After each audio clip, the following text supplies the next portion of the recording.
got my goggles on, my socks are off. Flying through the hallway like a disco moth.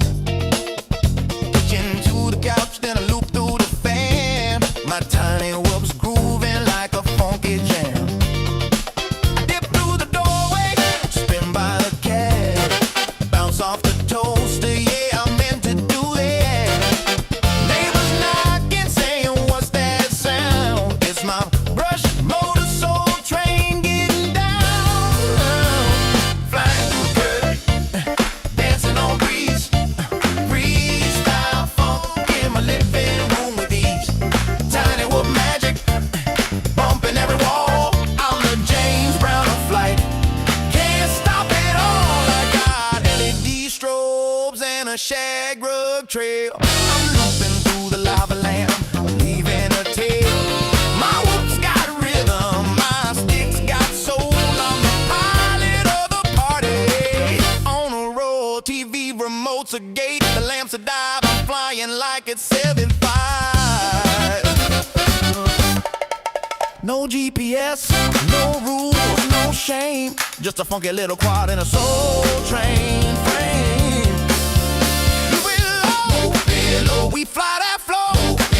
Grab that gap. No time to nap. No time to nap. Hit that roll. Funk and control. Bounce that wall. We fly it all. We fly it all.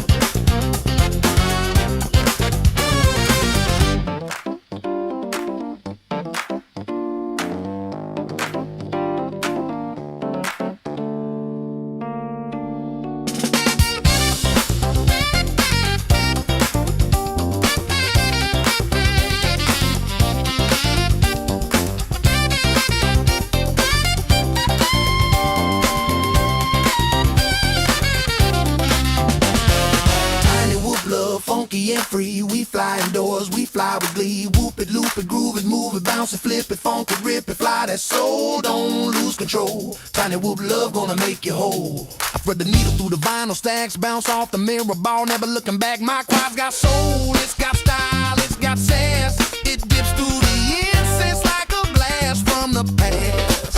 I'm flying figure eights through the lava lamp glow, dodging house plants like a funky pro. My whoops got rhythm, my sticks got heat. I'm the pilot of the party with the grooviest beat. I loop through the hallway, I dive by the broom. I'm the disco ghost in your living room. I hit that split that's over grandma's chair. She just claps and says, boy, you got flair. I'm flying freestyle with a velvet touch. My quad so smooth it don't need a clutch. From the shag rug to the ceiling fan, I'm the funky little fly with a master plan. The curtains dancing on the breeze, freestyle funk in my living room with ease. Tiny whoop magic bumping every wall. I'm the James Brown of flight, can't stop at all.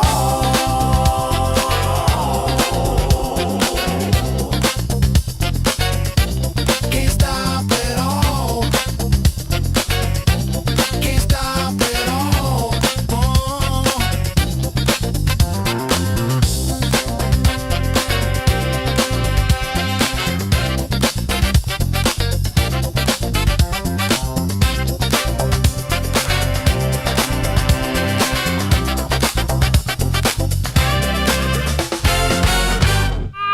What's up, friends? My name's Aaron Ciotti. Everybody calls me Ciotti. Welcome to the show. You were just watching the brand new BetaFPV Air65 II, V2, whatever. Race Edition, 0702, 30,000 kV motors, and it comes with the new GemFan 1209s. CO3 camera, the V2 canopy, V2 frame, and their new AIO. Hate to kind of bury the lead, as they say, but it's got loads of power. They've also just released a 36,000 kV version. This is outrageous inside the house. The 36,000 kV Champion Edition, in my opinion, is going to kind of be for outdoors only. But 65 millimeter motor to motor, 1.2 inch prop rigs like this with the tiny little 1S batteries, don't make a ton of sense to me outside. The 75s are a lot better outside because you're gonna have wind out there and there's more distance to cover out there. But more options is better than less. If you want tons of power, or if you have like a massive indoor space to fly, that Champion Edition is going to be awesome for you. Lots of new stuff up on the Etsy store, which is linked on CiottiFPV.com. One of those is a ton more pin vices. I got a good deal on eBay on a load more of the pin vices.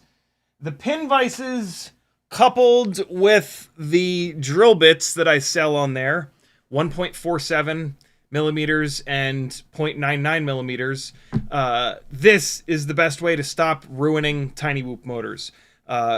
When you slip a shaft on a tiny whoop motor, 99% of the time it's because you pushed the propeller on too hard, or pulled the propeller off too hard, or you couldn't get the propeller off and you started twisting the propeller to get it off of the motor. Those are the absolute most common ways that you break the laser weld in between the motor shaft and the bell of the motor. And so if you get yourself a pin vise with the drill bits, you can just really quickly, before you put tiny whoop propellers on, if it's a 1 millimeter motor shaft propeller, you run it up and down this 0.99 millimeter drill bit. If it's a 1.5 millimeter shaft propeller, you run it down this. It opens the inner hole of the, it doesn't matter what propeller. Different propellers have different inner diameters. They're all too tight. Unless you're running the motors that have the slightly thinner motor shafts, like the RC and Powers, although there are still some propellers that don't fit right on the RC in Power motors. So yeah, the pin vise with the drill bits is absolutely the best way to stop killing motors. Tiny whoop motors are like $10 each, so it'll say the second motor that it saves you, it's paid for itself. Again, it's over linked on CiottiFPV.com, and then hit my Etsy store.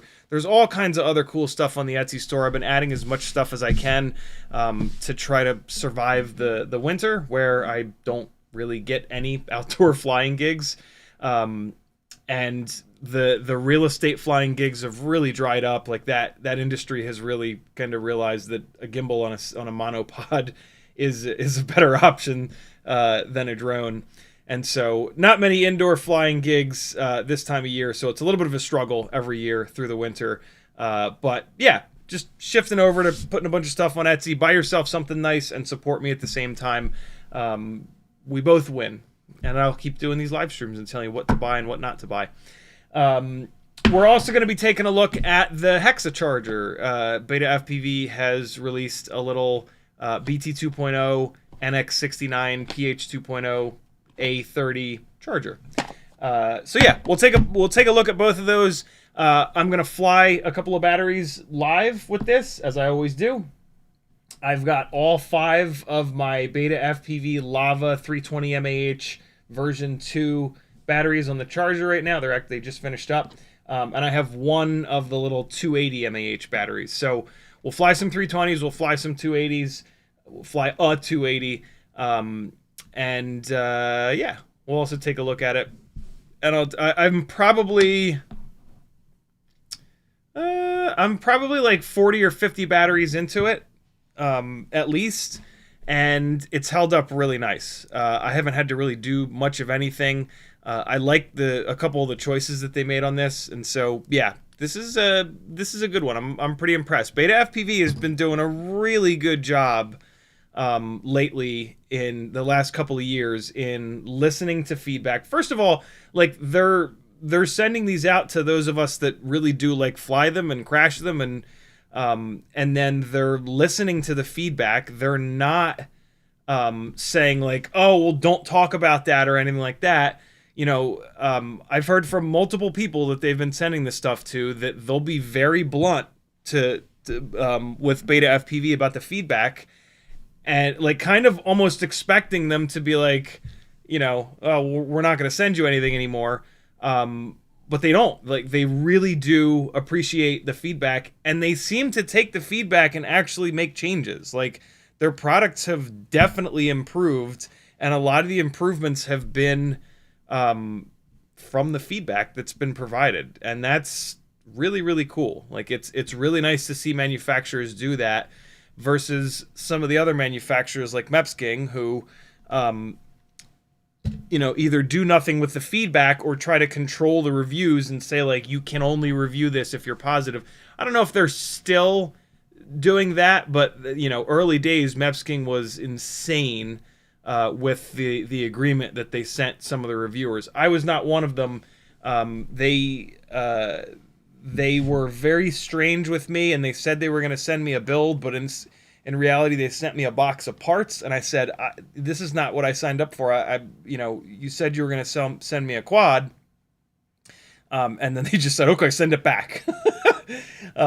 So yeah, they're a perfect example of kind of like what not to do in the FPV world. But hey, it is what it is. So yeah, working with BetaFPV over the last couple years has been fantastic. They've really impressed me with just how kind of dialed in they've been, and anybody that, like, you know, listens with it, because it's easy to kind of get defensive with this stuff, right? Like you send somebody something and they get back to you with all kinds of complaints and whatnot. It's easy to be like, well, you know, you're welcome. So yeah, thumbs up for BetaFPV. Super impressive stuff.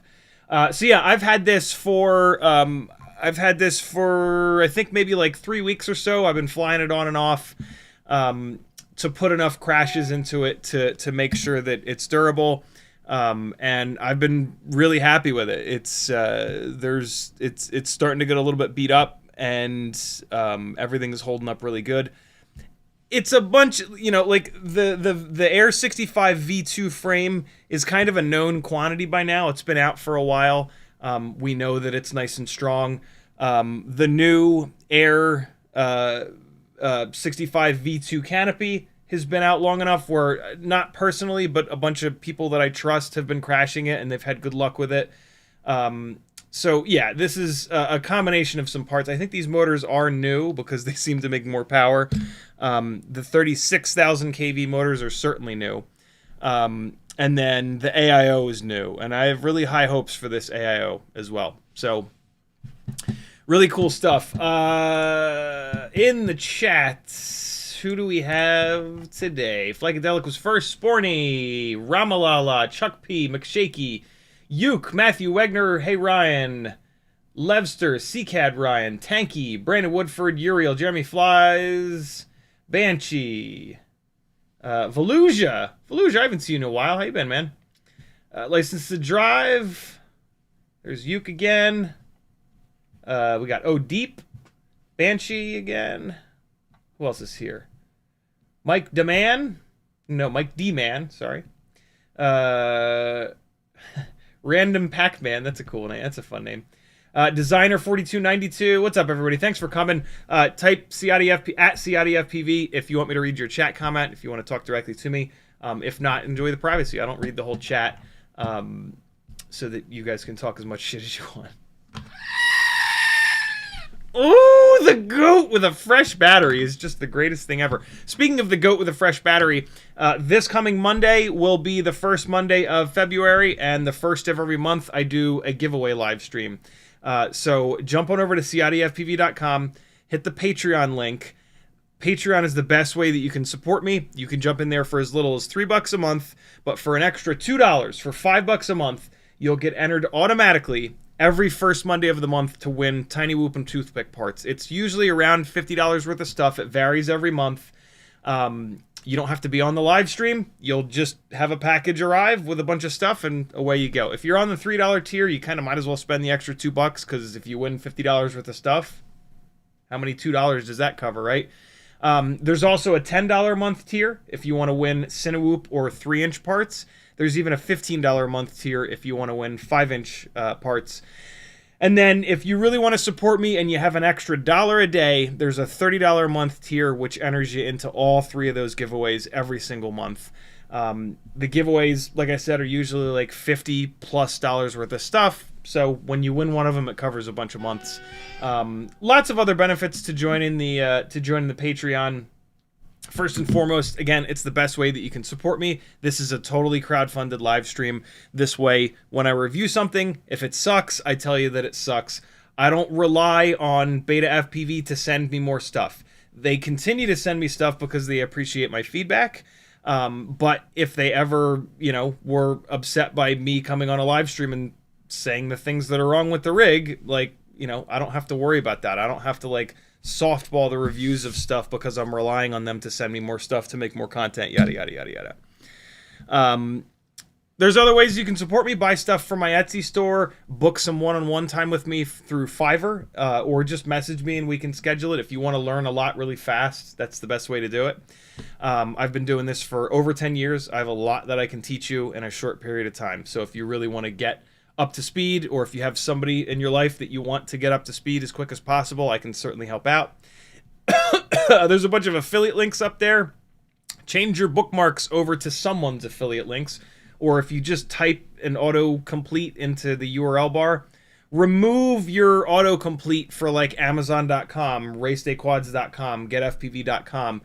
Remove those auto suggestions and hit someone's affiliate link a few times in a row, and then your browser will start to suggest that affiliate link. You have to hit the affiliate links over and over and over again. They get wiped out after a week. They get wiped out after you place your order. So make it easy on yourself to actually remember to use people's affiliate links, because we rely on them to be able to, provide free stuff for you to watch on YouTube. Brandon Woodford tagged me and said, good evening, everyone. What's up, CiottiFPV? Banshee said, hey, Ciotti. Uke says, does this have the new camera? It does not. The website said nothing about the camera. Do you think the AIO will be good? I do think the AIO will be good. This does not have the new camera. This is the regular old CO3. What's really funny is when I got this, they also... Can I say that? Yeah, I can say that. They also shipped me the new camera. And I plugged it in and I start flying it and I was like, wow, the new camera is really, really good. I don't know why I thought it was so good. It's just the CO3. The CO3 is just really good. But it was, you guys saw it on the intro. It's very bright and it's very clear, and I don't know, maybe my CO3s that I've had for a while are beat up or something, or maybe they made a change to the CO3 at some point, but yeah, the CO3 is a hell of a camera. I don't know how they're going to improve on it. My guess is going to be that they're not necessarily going to improve on the image quality. They're just going to maybe make the camera a little bit lighter, or a little bit smaller. I actually haven't even opened the box, so I don't even know. But yeah, because the only thing about the CO3 that's not amazing is that it's a little bit taller than it is wide, and so it doesn't fit in the standard mounts. You have to have a mount that's either opened on the top and the bottom, so that it's the same width. The back of the camera, the board, is the same width as all the other standard cameras, but then the height is a little bit higher. So if you take a standard camera mount and you clip the top and bottom off, the CO3 will fit in there. But yeah, some people don't want to do that. Sometimes the mount with the mount won't work in that way. So in theory, the new camera will maybe be the standard board size, but still look as good as the CO3. Like I said, I have absolutely no idea. I haven't even opened the box yet. It's been crazy the past couple of weeks. So, but CO3 is great in this thing. Absolutely no reason not to just rock the CO3 until it implodes and then swap over to the new camera if it's out by then. Random Pac-Man says, is the BetaFPV 2S BT 2.0 by 2 pigtail good enough for the Mobula 8? Absolutely. Think of it this way, right? The BT 2. You've got 2 of the BT 2.0 leads, so you've got twice as much contact patch. You've got the reason that the PH old school connector was bad is that the little pin was itty bitty, and so the size of those 2 little pins for positive and negative had just a little amount of contact patch, top, bottom, left, right. When the BT 2.0 came out, it was this great big pin in comparison, so it had a lot of contact patch, and that's what reduces the amount of resistance. So the double BT 2.0 lead has double those big pins. It probably has less resistance than the BT 3.0. So yeah, the double BT 2.0 is great. It works awesome. The only problem with the two problems with it are you got to figure out a way to hold those batteries in there, right? You've got two individual batteries, so you can't just like, a lot of times a 2S frame is going to have one big battery bay meant for like a big 2S battery. So sometimes getting those two batteries in there so that they don't rattle around or fall out is a pain in the ass. The other problem though is that you got to be careful, because if you have a battery, if you have 10 batteries and you hurt one of those batteries and it has really high internal resistance now, when you gang that battery up with another one that's not hurt and you run that thing 2S, that hurt battery is going to struggle to deliver voltage, and it's going to put more stress on that other battery. The other good battery is going to have to work even harder. And so what can happen is, if you've got a bad battery floating around your rotation, every time you run it with a good battery, it hurts that good battery a little bit.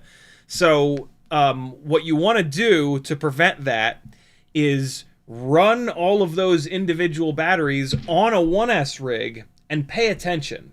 If you've got one of those batteries that sags worse or performs worse or has less runtime, or right, like any of those issues, if you can tell that one of those batteries is not up to par or has, get that out of that rotation. Don't put that battery with the other good batteries on that 2S setup. Does that make sense?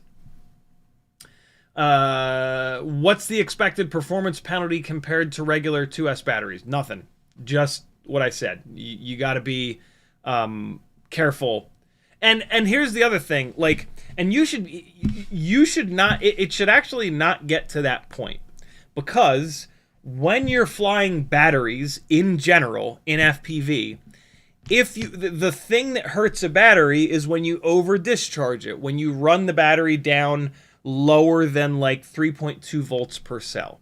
So if you're out flying and you have that one battery where like you just happen to fly really far away towards the end of the battery, or you're just not paying attention, and you run that one battery down really low to like 3 volts, 2.9, 2.8 volts, that battery is done. Like, you put a red X on that battery, or a black X, keep a marker in your bag. You put X's on that battery, and that battery is now like out of the rotation of good batteries. It only takes like one big over discharge like that to hurt these things. And when it happens, like, don't throw the battery away, but mark the battery so that you know next time you go to fly it, right? Like, what if you go to fly over water or something like that, and you just have your 6 batteries and one of them is bad, but you don't know which one it is, and that just happens to be the one that you put on there when the boat's ripping by, and you go to chase the boat and the thing sags down to nothing and you lose the whole rig in the water, right? Like, you want to pay attention to your batteries and be really good about battery management, like, in the moment. So keep a marker in your bag. When you over discharge them, put an X. If you over discharge it again, put another X, right? No reason to throw them away unless they're like really performing bad, and then get rid of them because they'll light your house on fire, yo. Speaking of, WeBleed has a small fire safe. Oh, this is stupid. My back is hurting me, but Christ. WeBleed sells this little thing, Firesense. It's a little aerosol fire extinguisher. Will it put out a big fire? No. But does it fit absolutely anywhere where a big-ass fire extinguisher doesn't? Yes. Buy one of these. Your house and everything you own and the people that live with you are worth it. Snag one of these. I do have an affiliate link to WeBleed. You might as well hit that so we can test more stuff here, and I can eat more and get some other cool stuff while you're at it. WeBleed's got just such an amazing selection of parts. A couple of my favorites from WeBleed are their 0702 32,500 kV Screamer motors. Those are my favorite of all the Tiny Whoop motors. They have the best mix of efficiency, power, durability, and like throttle feel. They have really good throttle feel around the cruising point. So like controlling your elevation and not bouncing all over the place and looking like it's your first time flying is made a lot easier, I find, from those motors. And so, yeah, snag those. They've also got some 40,000s. Don't be afraid of those KV numbers, especially the 40,000 KV number. The WeBleed, the Tiny Whoop, and the Happy Model motors all have... The KV is measured at a different voltage than most of the other motor companies, and so the KV numbers tend to be much higher. As an example... Today, we're going to fly a BetaFPV 30,000 kV motor. This makes similar power, maybe a little bit more power, actually, than the 40,000 kV WeBleed motors. So the 40,000s make a lot of power. Like, you'll see, this thing makes loads of power. But, yeah, and it is a new motor. I just wanted to check. It says Racing on it. It says 0702 30,000 kV, and there's not a Roman numeral 2 on here. BetaFPV has had motors that look like this. They've had multiple versions of these motors that look just like this. They had like the original ones, and then they had the V2s, which had a big Roman numeral 2 on them. And now they've got these, which just say Racing on them. So this is a new version of the motor. From like when I flew the first battery on this, I was like, okay, this is not their old motor. This is definitely a more powerful 30,000 kV motor. So yeah, there's some motor tech for you. Let me get caught up on chat, and then we'll dive into this. Take a look, fly it around, see what's what. While I'm doing this, let me play a little bit more of the flight footage for you. These are the first couple of batteries, so I wasn't really adjusted to it yet. Okay. And yeah, this is just me kind of farting around the downstairs. Craig says, yay, the goat. Thank you, dude. Uriel says, at one factory seller I talked to development. They are interested in my vision. Love that. At Alley, of course. All right. Craig says, or support you using PayPal. Hint, hint. Yeah, that's Super Chats or PayPal. Super Chats, some people don't like to do because YouTube and Google take 30% of your money. There's a PayPal link over on my website. If you do that, there's no percentage taken, which is pretty cool. When Craig says hint, hint, I think what he means is that he may have sent over a PayPal. Let's take a quick look here. Hey, whoever just used the my beta... Hey, I do have a BetaFPV affiliate link, by the way. Whoever just used my Betaflight affiliate link, thank you for that. That's very cool of you. Yeah, if you want to get yourself one of these Air65 V2s over on CiottiFPV.com, I have a BetaFPV affiliate link. After the stream, I will get a link to this bind and fly in the description, and it'll be an affiliate link. But you can just hit the link on my website if you want to do it before that happens. Craig Myers, holy shit, with a $105 PayPal. Thank you so much, dude. He says, enjoy your new RC and Power 1404.6s. Keep doing what you do. Brother, thank you so much. What he's referring to is the current gear fund here, which has just been filled up. Let me just shift this over here so you can still see it. And then we are going to go like that. There we have it. I do this manually because, you know, I'm a manual kind of guy. Thank you so much, Craig. Super, super, super generous of you, my friend. Can you move to the left a little bit? There it is. Cool. What's the next gear fund we're doing? What do you guys want to see me test next? The RC and Power 1404.6s. I already have one of them. Those are going to be put on the Siren F3, Quadmula Siren F3, which is getting put into, I think I'm going to put it into a different frame. Quadmula sent me their new Siren A frame. I think I'm just going to take that existing Siren F3 out and put it into this frame. Although there's a chance that I'm going to pull the Grinderino apart and put the Grinderino into this frame.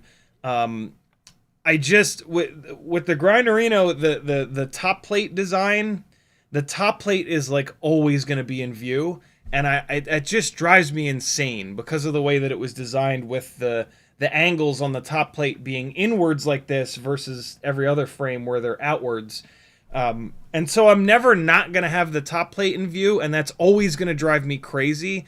And so there's a chance that, yeah, I'm going to pull that thing apart and swap it over. Look at I'm watching a Bardwell stream, type it into the chat.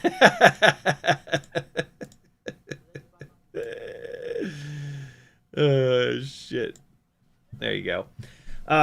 So yeah, that's what these motors are going to be going on. At the moment, that Siren F3 has Toka Mamba 1505 motors, which make really good power, but the bells fly off.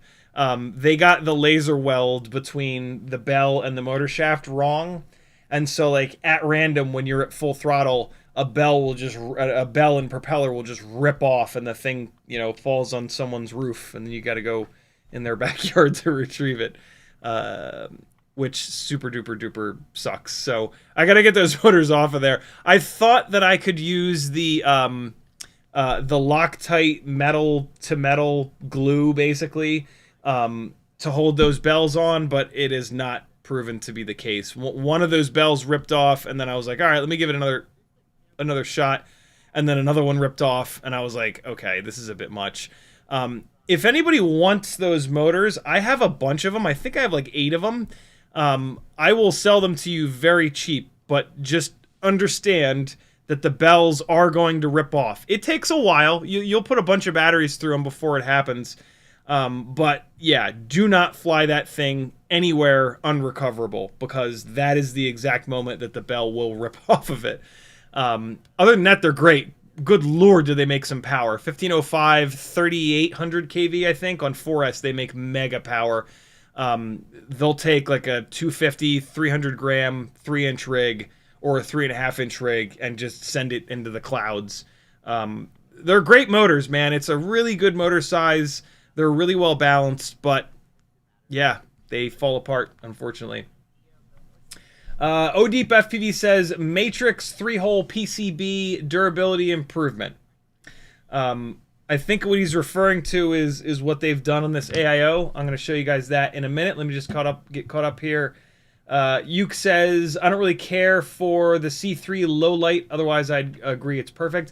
I don't think it's bad in low light. I mean, there are cameras that are a little bit better in low light, but like, I don't know. I don't fly whoops very often in scenarios that are low light enough that the CO3 doesn't do a good job.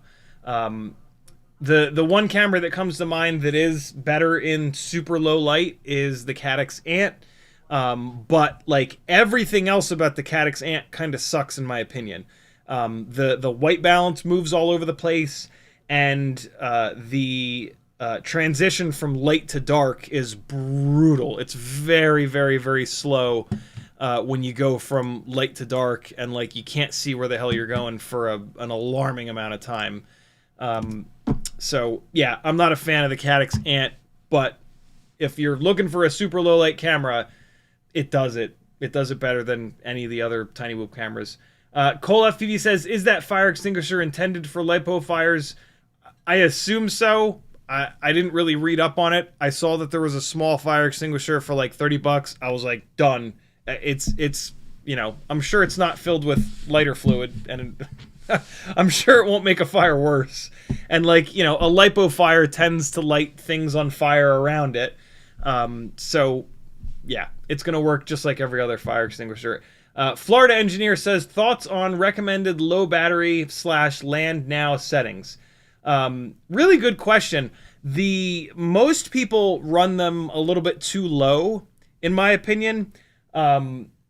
But most people also think that I don't run tiny whoop batteries down low enough.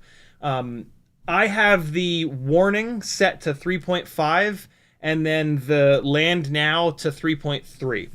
The reason I do that is that I try to land at 3.5 volts at a hover. So I'll come over here to the desk and I'll just hover it for a split second and I'll look at the voltage. And if it's 3.50, that's it. Land it. When I pull that battery off, it'll bounce back to like 3.75 to like 3.8 volts.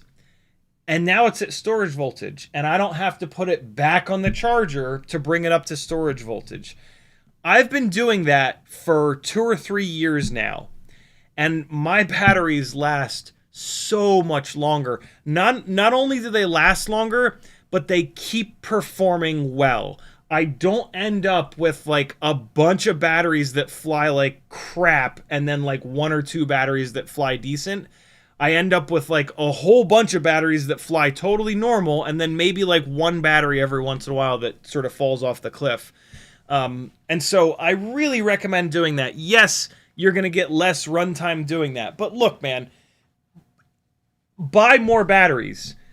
If you were just going to buy 5 batteries, buy 10.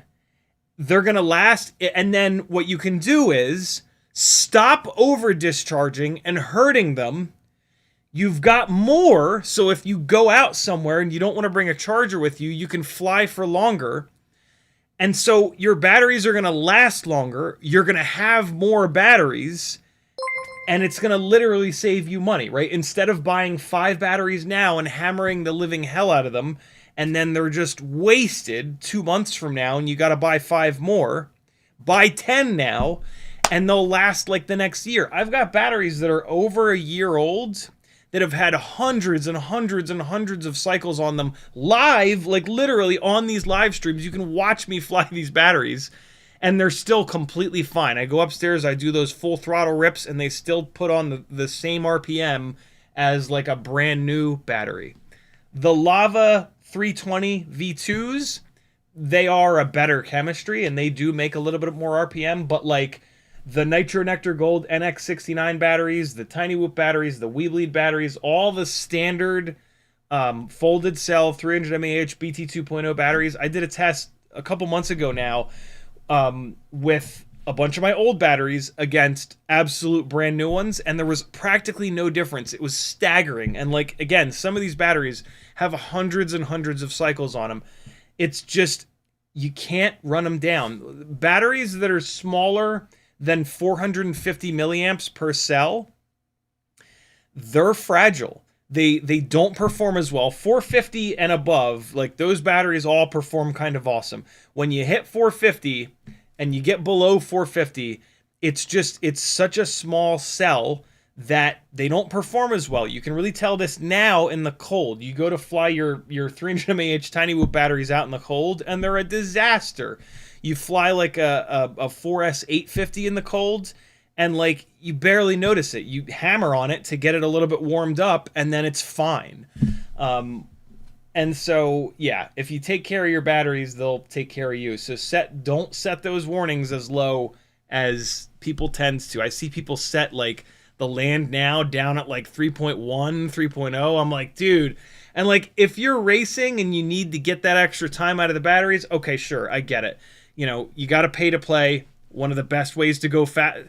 We used to have a saying when I was into motorsport, which was, how fast do you want to spend? Like, if you're not into motorsports, it's like, well, okay, like how fast do I want to spend money? No. How fast do you want to go? But replace the word go with spend money. And when I was an instructor for many years, and like we would always kind of stay. It was like, who pulls the shortest straw is who has to ride in the Vipers and the Corvettes, because those drivers tend to have sort of the biggest egos, the least sort of experience, but the cars have a lot of tire, a lot of money in them, and they're fast as hell. And you know, that's when instructors unfortunately get killed. And so, yeah, how fast do you want to spend? How fast do you want to go? if you're a racer and you want to be like at the top, you're going to ruin batteries. That's just kind of the way it is. But for those of us that aren't like at the upper echelon of racing, don't ruin your batteries for like 20 more seconds of runtime when the battery is all the way dead, right? This is the other thing. It's a single cell battery. When you're flying it at 3.1 volts, it flies horrible. They don't fly good down that when the voltage is down that low.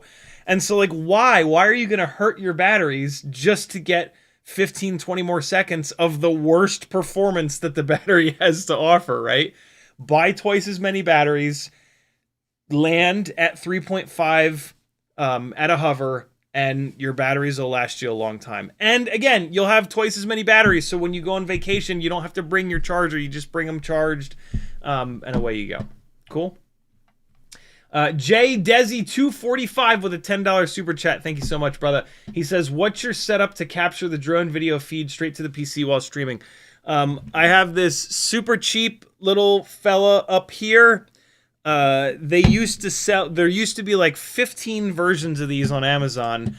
Last time I looked, there were none, which is kind of weird. But if you search Amazon for USB FPV VTX, it should come up. Well, it used to come up.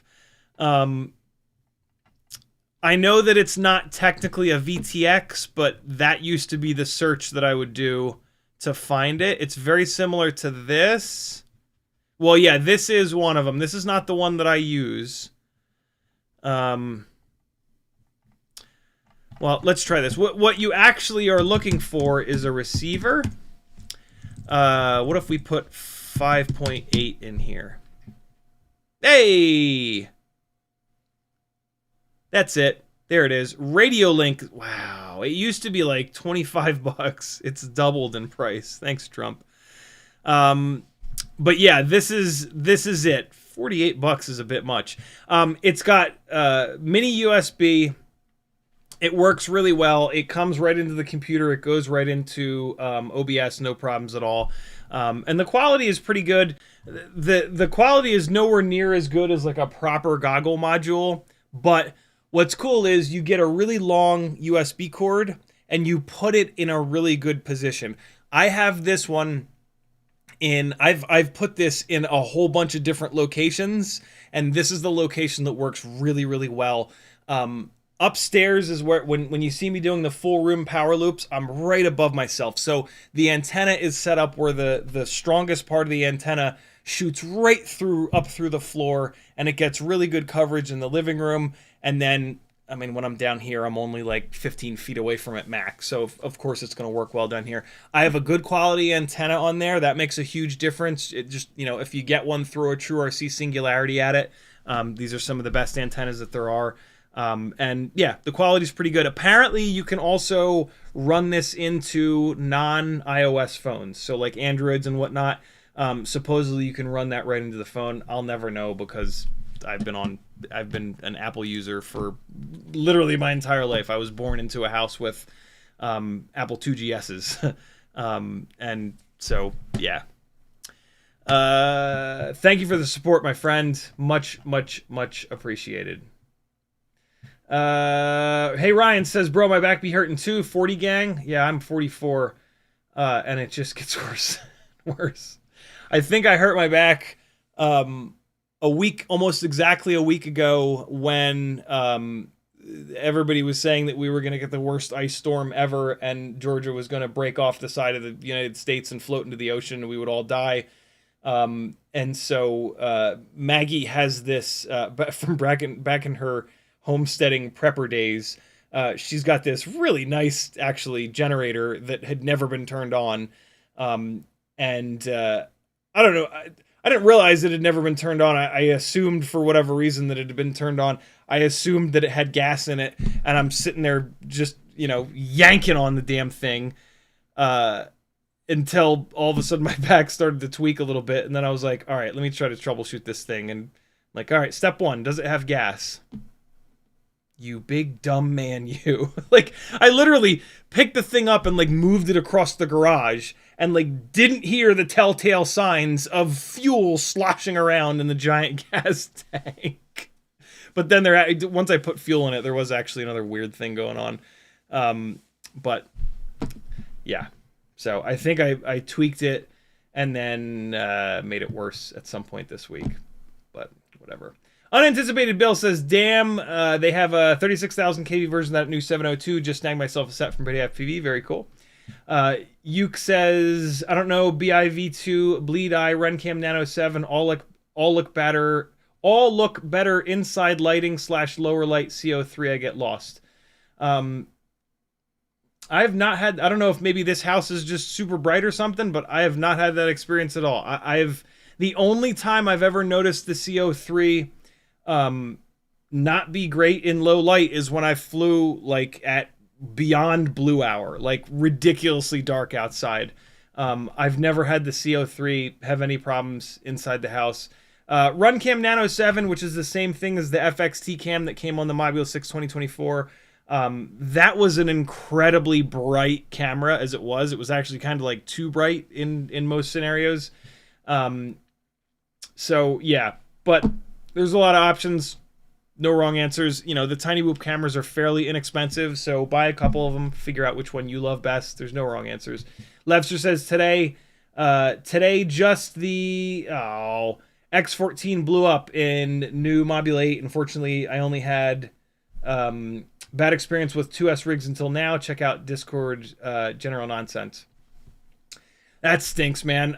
I've got my X14 up. Nope, I still have to swap the camera mount out of my X14. It is on 2S, so I'll be torturing it.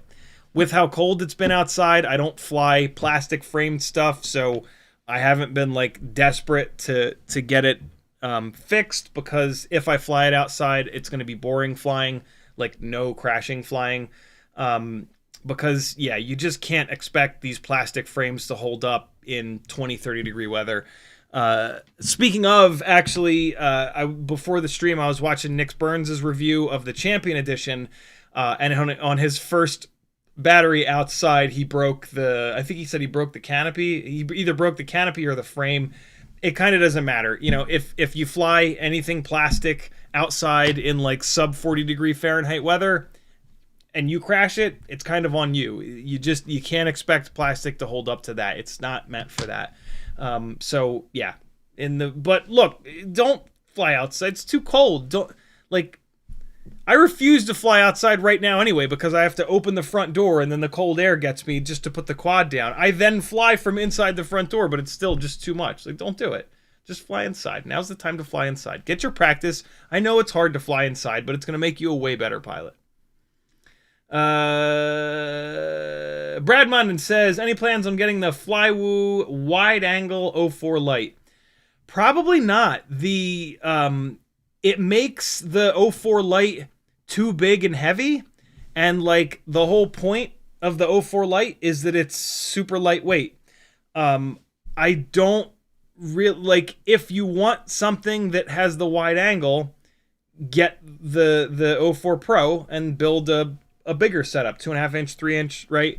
The O4 Lite to me is for being like infinitely small, infinitely lightweight, and like being able to fly in between two objects that are this far apart, you know, like, and I actually kind of like the field of view because of how linear it is.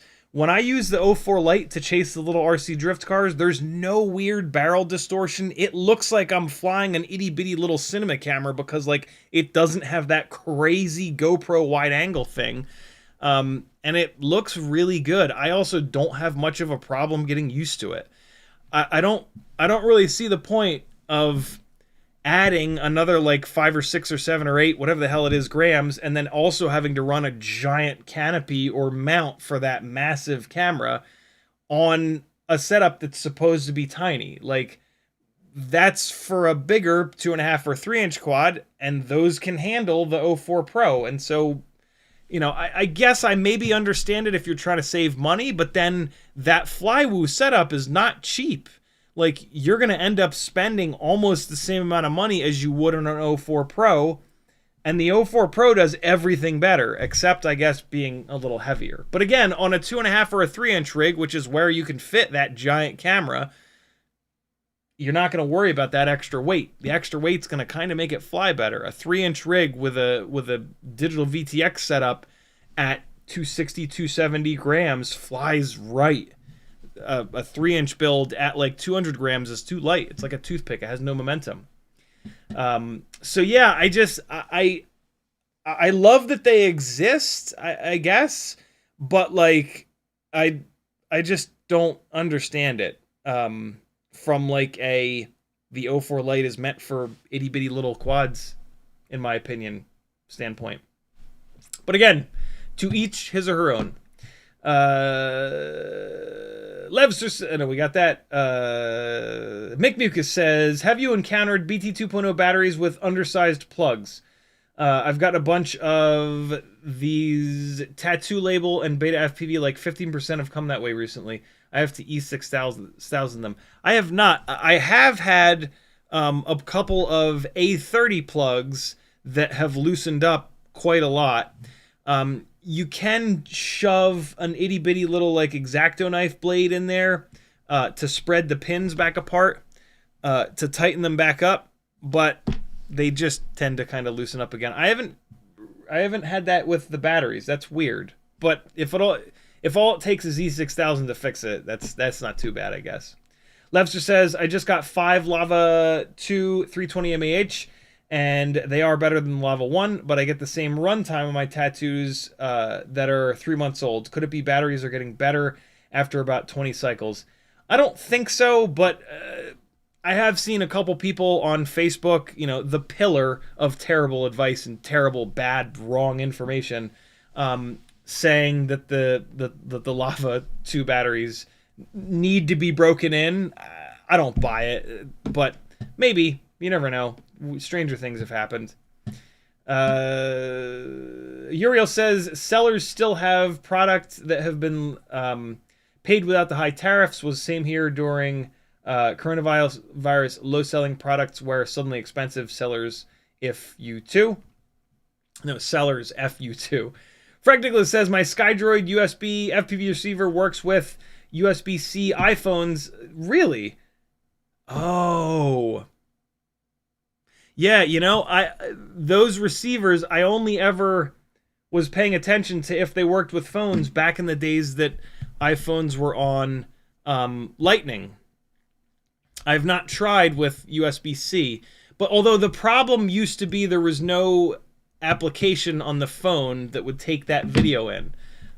What application, Frank, to get the video into the phone? Good call. I didn't realize that. Uriel says, I checked your house with satellite. Nice neighborhood. That makes me feel weird, but it's okay. I mean, I post so much flying around the neighborhood that you guys can see it. Levster says, I have like 9 CO3s and some of them have better low light sensitivity than others. No shit.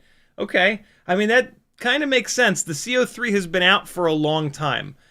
So it would make sense that slight changes, improvements would maybe get made here and there. That's pretty cool. I'm going to call you Tiago because the end is, I'm just going to butcher. Tiago says, I have a Meteor 75 Pro with many 550 mAh batteries, thinking of getting a smaller, lighter setup, but I'm hesitating between Air65 II and Air75 II. The 75 allows me to keep batteries, but everyone talks about how good the 65 size is king. Tiago, this is a super, super, super easy decision for you. 65 millimeter motor-to-motor builds with 1.2 inch propellers are for flying indoors. 75 millimeter motor-to-motor, 1.6 inch propeller or 1.8 inch propeller, like on the 75 Pro, are for flying outside. That's it. Straight up, like, yes, you can fly the smaller ones outside, the bigger ones inside, but the bigger quads inside are going to break things in your house, and they're just a lot heavier, and so they're a lot more slidey, and they literally make flying inside the house way more difficult.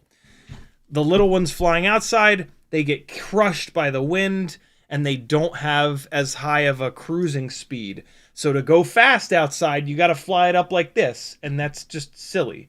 the bigger quad is going to go faster at a normal up tilt, and so you don't have to stare at the grass just in order to go fast, or get like a 50-degree mount that's going to completely screw you up from a pilot's perspective. Having one rig on like 50 degrees up tilt and another rig on 20 degrees up tilt, you're going to have two completely separate sets of muscle memory. So flying one is going to make your skills flying the other one worse. It is one of the worst things that you can do. If you want to learn the big thing from Steele Davis, it's that if you want to get good at FPV, you fly the exact same thing over and over and over and over again. You don't chase the dragon and try the newest firmware every time it's out, the newest motor, the newest frame. You build something, you build an identical copy, you build a third identical copy, and you put hundreds of batteries through them. That is how you get good as an FPV pilot. That is arguably the best thing, other than just like loads of stick time, that you can do to get really good. Roger with a really good call though. He says, I fly 65 in jungle gyms. Absolutely. These are the jungle gym kings. I've tried. I really wanted the 75mm rigs to be the jungle gym bashers, but they're just same kind of deal. They're too heavy. When you think about a jungle gym, you know, you got like ladders and shit. So like the gaps in the ladder, there's a gap here that's this big, and a gap here that's this big, a gap here that's this big. And then you've got like monkey bars with the same size gaps. And then you've got a slide that's right there, right? So like a jungle gym is like as small as your living room. And so for the jungle gym, you actually do want the 65s. What sucks is you're outside, and a lot of time there'll be wind, and you just get mangled in the wind. So you got to like try to find that nice windless day, and then that'll be your most fun day ever flying a jungle gym. But yeah, the 65s for sure are the jungle gym kings. It's really annoying trying to find that windless day. I don't fly because of that, I don't fly the jungle gyms all that often anymore. I had a little period where I was flying them a lot. But I just got so tired of the wind pushing me around that I just don't do it too much anymore. But yeah, they are the jungle gym kings, that's for sure. Because they're, you know, jungle gyms are small. Cole FPV says there's always been adapters to give you USB-A socket for micro lightning. Phone needs drivers. UVC cam should work no problem. And an app to play. Yeah, there never used to be an app for the iPhone from... Frank Nicholas knows his shit, so I'm assuming that there's now an application, which is awesome. Cool. I'm caught up on chat. That means we start reviewing the Air65 V2. So, again, this is the one in the middle. This is the race. Well, actually, hold on. Before we hang out at the bench here for a while. So there are three different versions: Freestyle, Racing, and Champion. Freestyle has the blue frame, Racing pink, Champion black.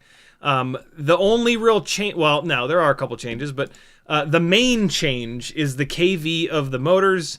We are looking at, what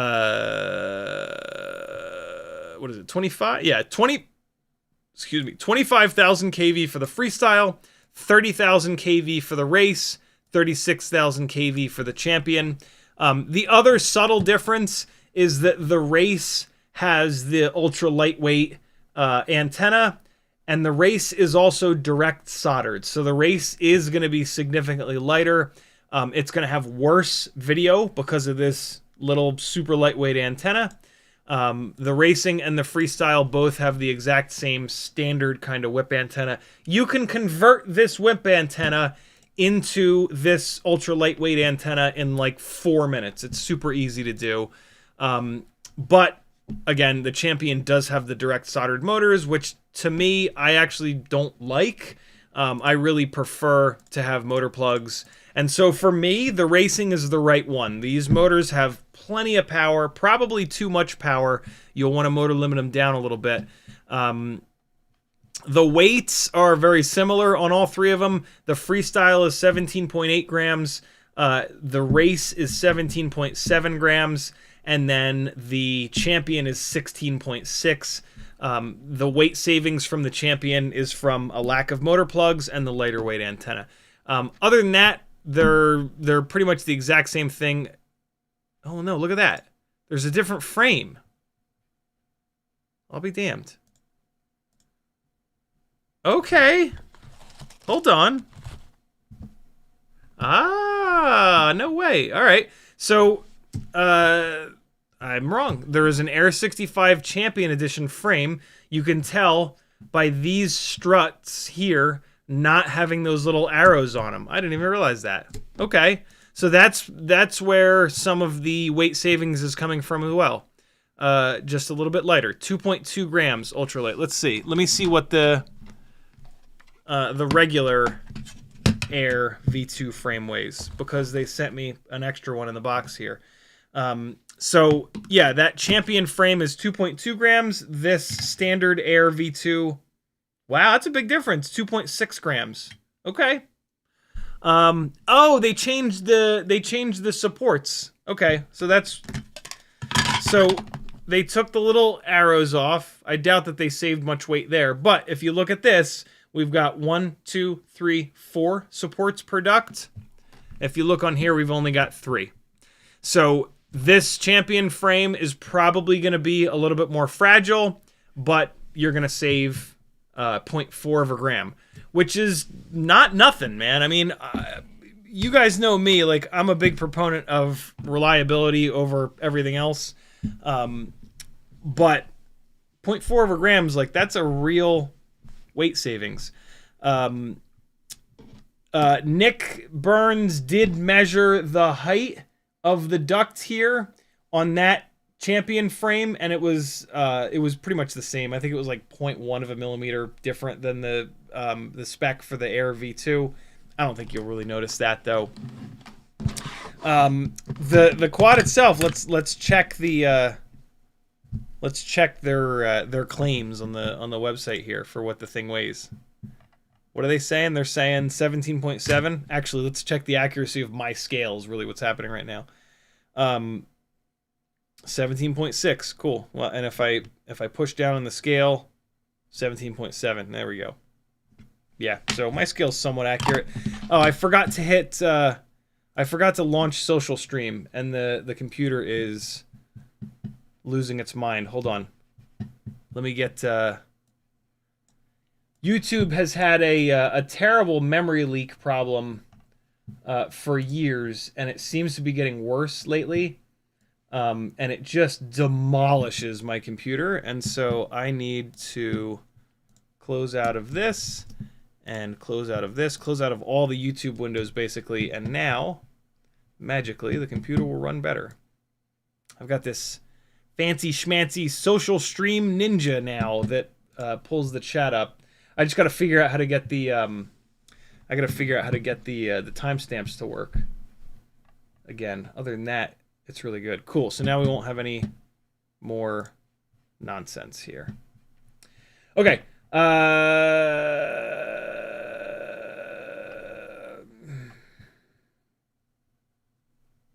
Cole FPV says, playgrounds surrounded by trees are the best for bashing. I got to find one of them. WeBleed says, in addition, Champion WeBleed Red 2.08 grams in stock. Nice. The WeBleed Red stuff is the best. He's got such a cool red that is, let's just be honest. Like, the pink is cool and all, but, like, blood red? Come on, you know you want blood red. Maybe it's just me because... Lev so rightly saying Champion has a different frame. And then, Bob Knox is in the house. What's up, homie? Okay, cool. Those were the main things that I wanted to call out on the actual product page here. Yeah, direct soldered JST 1.25. Oh, I didn't notice that either. The 0702 36,000 kV motors, the Champion motors have ball bearings. The Racing and the Freestyle motors have brass bushings. I actually prefer the brass bushings for durability. Oh, and the Freestyle comes with the GemFan 1219 props, whereas both of these others come with the 1207s. Interesting. Okay.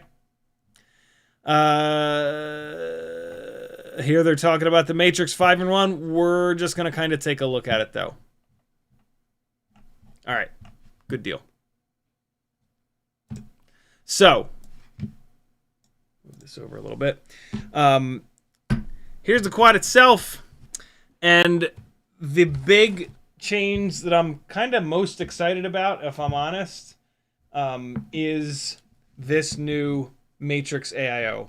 And the most significant thing that they've changed in the front here is that there is no mounting hole for the front frame post.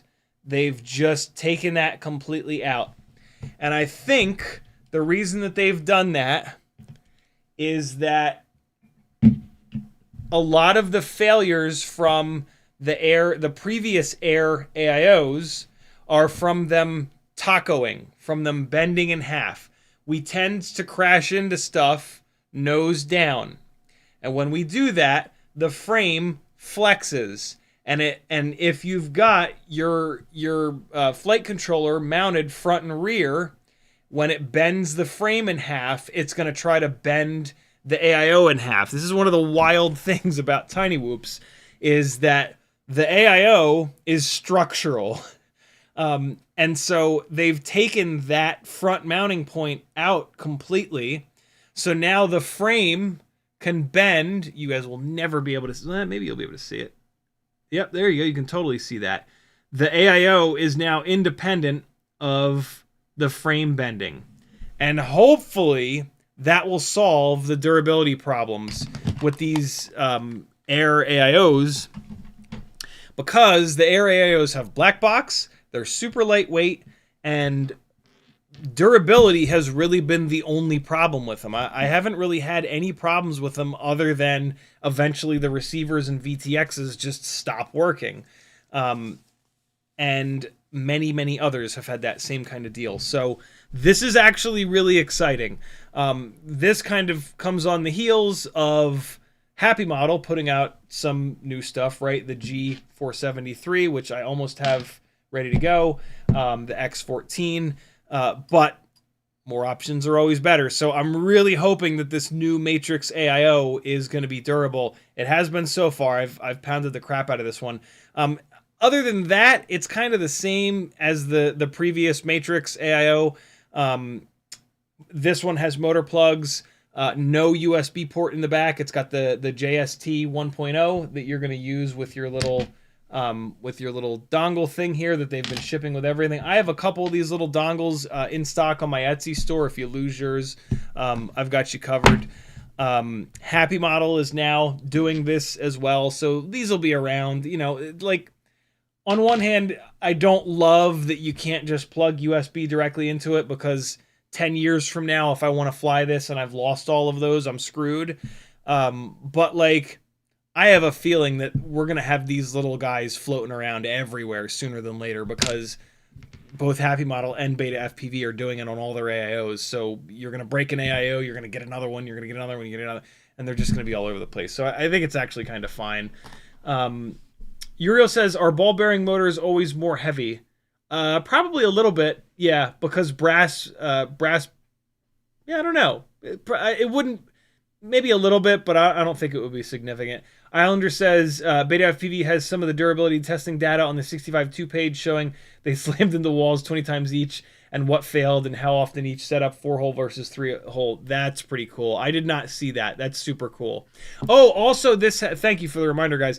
This has 12 amp FETs on it. So these you can run on bigger motors. The GEP RC, the hot motor for 1.6 inch builds, maybe even 1.8 inch builds, is the GEP RC 1002 25,000 kV.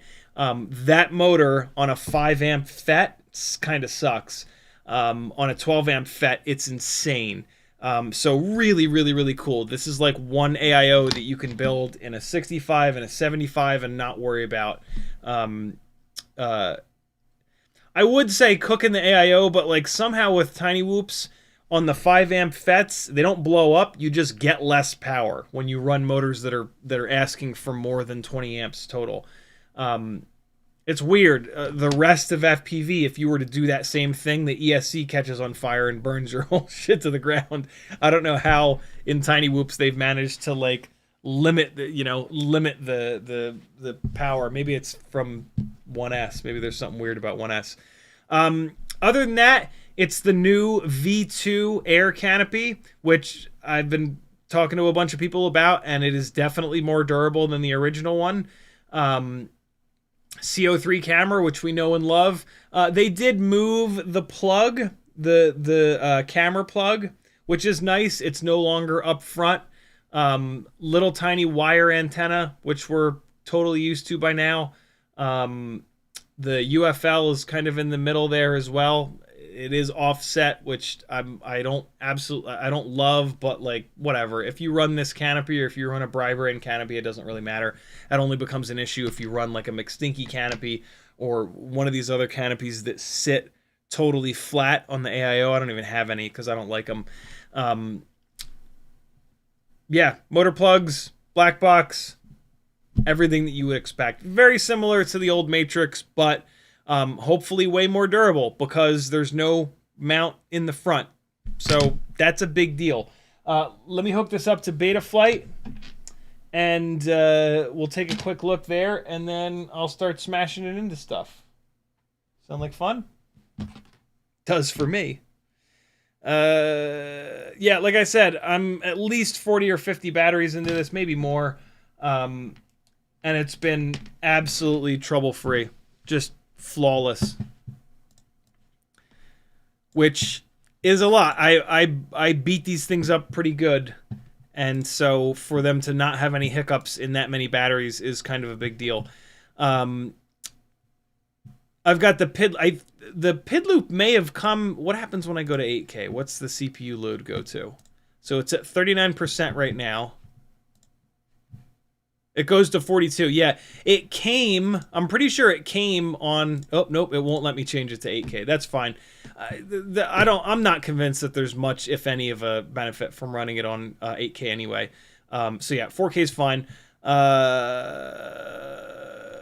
I turned off permanently enabled air mode because I run air mode on a momentary switch. I can turn air mode off on a momentary switch. Other than that, I haven't changed anything here.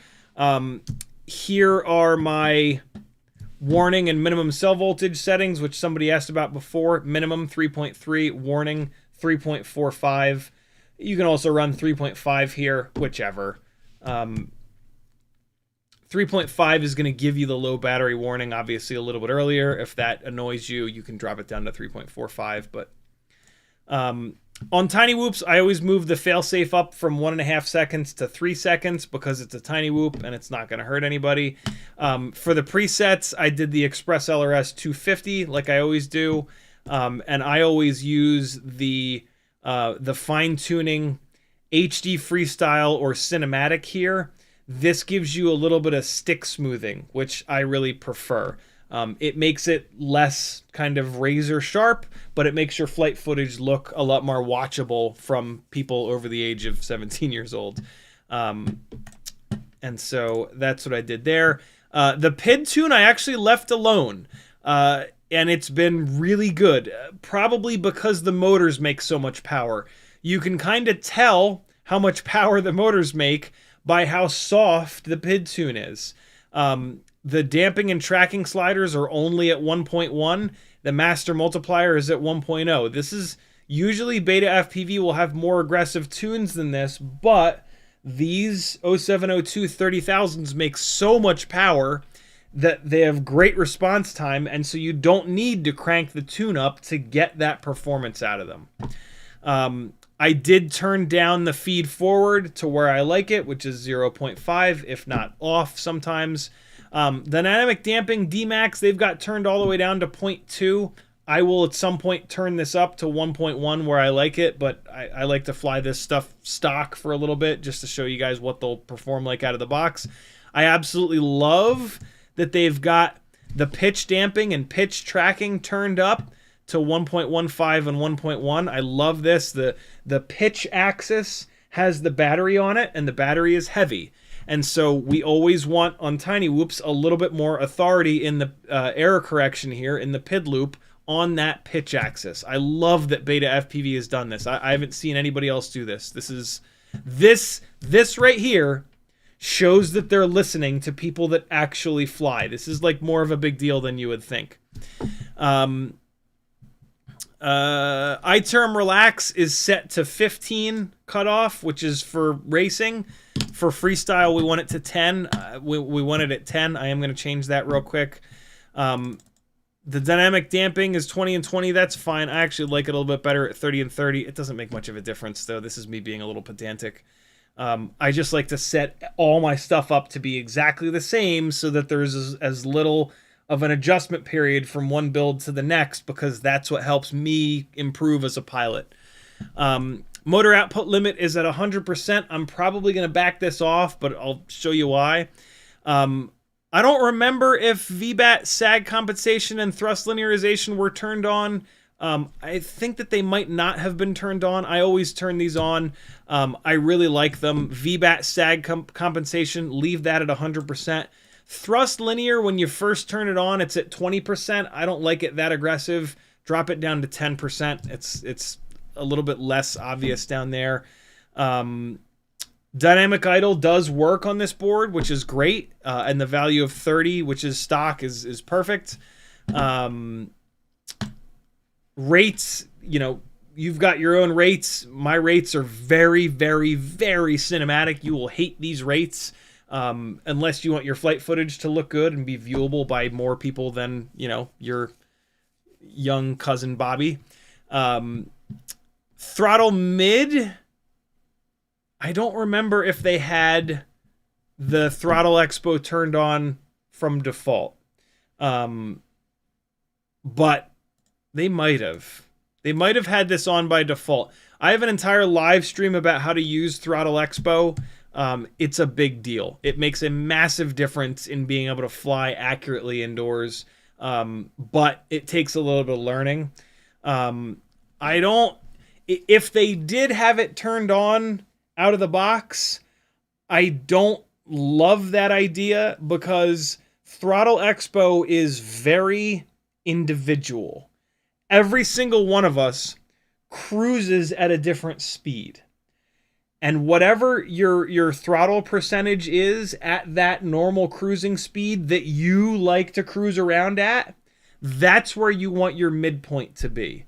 So for a bind and fly to come with the throttle expo turned on, it's going to be right for some people, but it's going to be wrong for a lot of people. Like, for example, you fly this thing outside, you're going to bury the nose. And your cruising throttle percent is going to be like 50 or even maybe 60.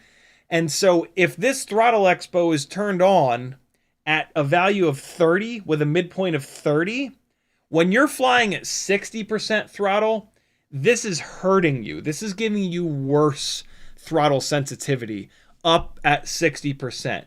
Or if you fly really slowly inside the house and your cruising throttle is at 20%, having this midpoint at 30 is going to make the situation a little bit worse for you. So as much as I love using throttle expo, and I think that it is a massive deal if you want your flight footage to look good, it's really tough. It's a super individualized thing. On one hand, I kind of love that they have this. I think that they had this on, because then it makes you go like, oh, what is that? And maybe search YouTube and maybe find my live stream and learn about it and start using it and have more fun flying. But at the same time, like, I'm worried that people are going to be like, this thing has terrible throttle resolution. And it might be because they fly really fast or they fly really slow, which is outside of the range here. Or maybe it wasn't turned on and I had to turn it on because these motors have so much power that I couldn't I couldn't fly it around here without bouncing all over the place. But yeah. Filter settings, a lot of gyro filtering. I was actually kind of surprised by this. Usually the gyro filter slider is turned all the way up, but then when I looked a little bit closer, what I realized is that they've got the dynamic gyro low pass 1 turned off. So all they've got is this static gyro low pass 2 turned on. which does there is a lot less delay here, but I would still actually do that. I'm not going to do it quite yet because, again, I want to fly this as close as possible to out of the box. But when I'm done doing that, I'm going to take this gyro filter multiplier and ramp it all the way up because the gyro filtering does very little. The RPM filtering is turned on with 1 harmonic. I was really happy to see that. We do not need 2 or 3 harmonics with plastic frame stuff. And then the dynamic notch filter is pretty kind of standard. The max frequency is a little bit low. I'm a little bit worried that this 500, especially with how high kV and high RPM these motors are, I'm worried this is a little bit too low. So I am going to bump this up to like 800 when I'm done kind of showing you guys what it's like pretty much out of the box. But not that big a deal. There's not too many vibrations up above 500 hertz that we need to worry about. The gyro filter is going to hit them. The D-term filter is going to hit them. So we're probably okay. But, you know, there's also bumping that max frequency number up to 800. It adds like practically no latency, and it's just like a little bit of a safety measure. So for me, yeah, bump that max frequency up to 800.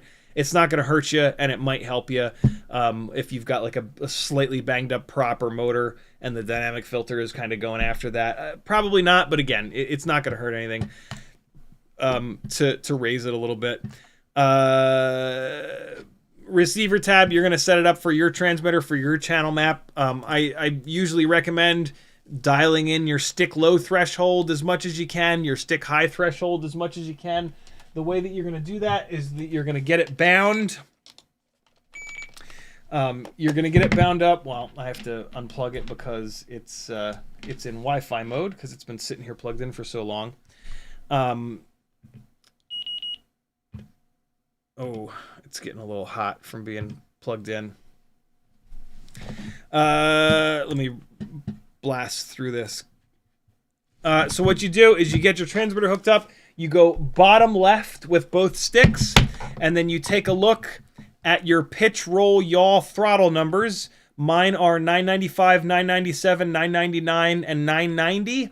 And then you go a little bit above those. So 1,000 is the perfect number for me. And then you take both sticks and you go top, up, and right. And then you look at the numbers, 2006, 2005, 2005, 2003. Stick high threshold for me is 2,000. That's how you get maximum stick resolution. You get to use the entire stick travel. That makes a difference. A little bit of deadband as well. RC deadband and yaw deadband of 4 is a really nice round number. All gimbals jitter at least a little bit, so use those deadbands, in my opinion. And that's about it, really. Modes you're going to set up specifically for you. Motors tab, we've got bidirectional D-shot turned on. It is props out. At some point, I will change it to props in. Not a big difference there. Props in is better if you're doing dives and stuff flying outside. Props out is better if you don't have prop guards and you're crashing through Scraggle. This does have prop guards, so well, props out is also better for racing, I will admit, but that ain't me. OSD is going to be whatever your personal setup is.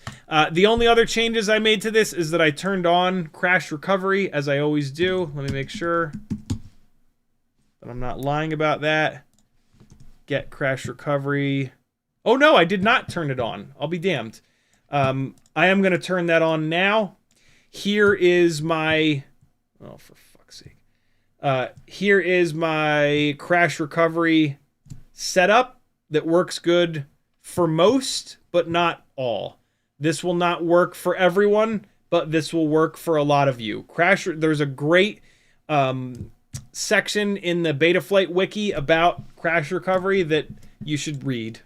But if you just want the super easy way, try these settings. If they don't work, turn crash recovery back off. You'll be all right. I think that's about it. Is my OSD in here? I think I did put my... Yeah, I did put my OSD in. I didn't put... It's weird that I didn't put crash recovery. It does have black box, which is so nice. Thank you, BetaFlight, BetaFPV rather, so much for getting black box into these. Boy, is it nice. Happy Model's doing it now too, which is just super awesome. All right. Let me stop yapping and we'll start bashing it into stuff. Lava V2 320 mAh batteries. Totally stock otherwise. I haven't changed anything on it. And I don't know if I will. I think I will leave this alone. The canopy is good. The propellers are good. I'll probably bounce it back and forth between these and the HQ props here and there, but they're very similar, so not a big difference between them. Nice bright CO3 camera, although it looks like it's kind of dirty right now. Hold on. And much better. All right. Away we go. So the one thing I was saying, it's I might switch it over to a micro V. Yeah, good call. Somebody just mentioned that in chat. The one thing I will say, there's a little bit of the canopy on the tops. That never used to happen on the old canopy. You could certainly very easily fix that with a little pair of pliers, but it doesn't bother me all that much. So here it is. One thing that you'll notice. Whoa, what's happening here? Hold on. Had a couple weird little wiggles. Whoa, okay. Yeah, okay. It's got a couple little. Oy. I have been doing that a lot with it.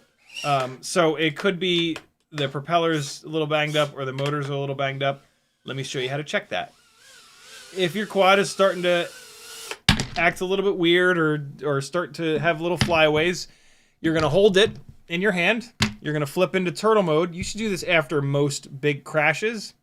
And you're going to spin each motor up individually. So flip into turtle mode, arm it, and then on the transmitter, you're going to be very gentle and you're going to go into the diagonals to spin only one motor up at a time. And you're going to feel for the vibrations. And so, okay, yeah, that's vibrating pretty good. So that's motor one. Don't spin it up all the way. That does you no good. Spin it up a little bit. The vibrations happen at low RPM. So check motor one. Check motor two. That one's vibrating less. Check motor four. Check motor three. And you're feeling for if one of them is vibrating harder than the others. In my case, motor one is vibrating pretty good. Now that could be a bent propeller or it could be a bent motor shaft. First thing you're going to do is swap the propeller out because that's easy and quick. If that doesn't help, you're going to swap the motor out. Hopefully you've got motor plugs because otherwise it's going to be super annoying to pull the entire thing apart, desolder the motor. I can't really see the motor pads because they're hidden under the motor plugs. So I don't know if the motor pads are big or not. But yeah, we got a little bit of vibration happening from the motor pads, from the one motor being banged up. I cannot stand the Fat Shark beep because it happens way too early in the battery running down, and so I absolutely have to swap this battery out right now, or else I'm going to lose my mind, flip this entire desk upside down, and light the building on fire. So just bear with me for a second.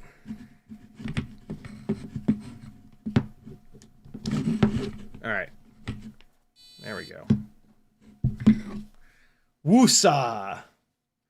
Woosa. Teleport FPV says, is there a place to get just the 1102 motor bells? I don't think so.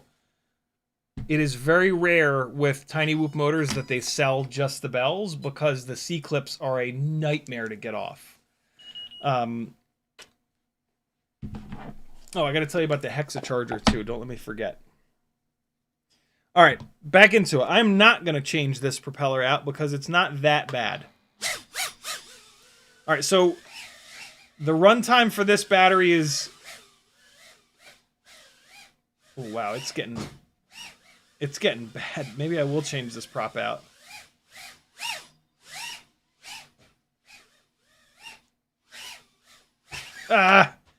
After this battery, I am going to change this propeller out. Oh, yeah, it's bad, man. So, the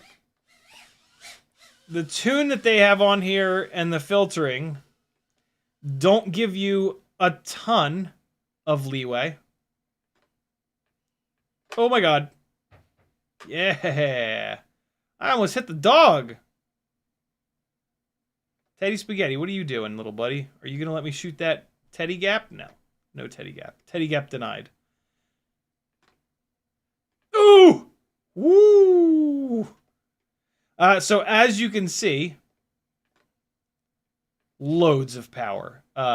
Those full... Oh, God. Those full room power loops are horsepower intensive, and this thing just eats the room up. Hang on.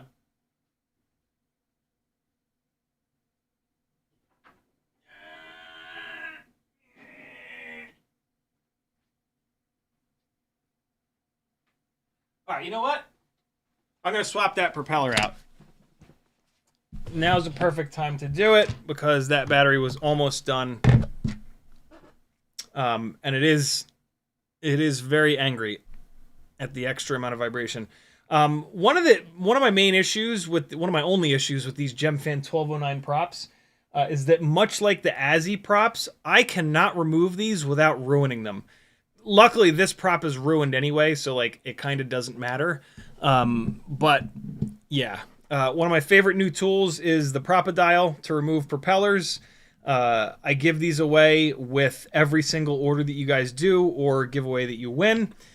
This coming Monday is a giveaway live stream, so if you're on my $5 or higher Patreon, you will be automatically entered, as you are every month. There is the fourth giveaway that I do is open to anybody, but you have to be on the live stream.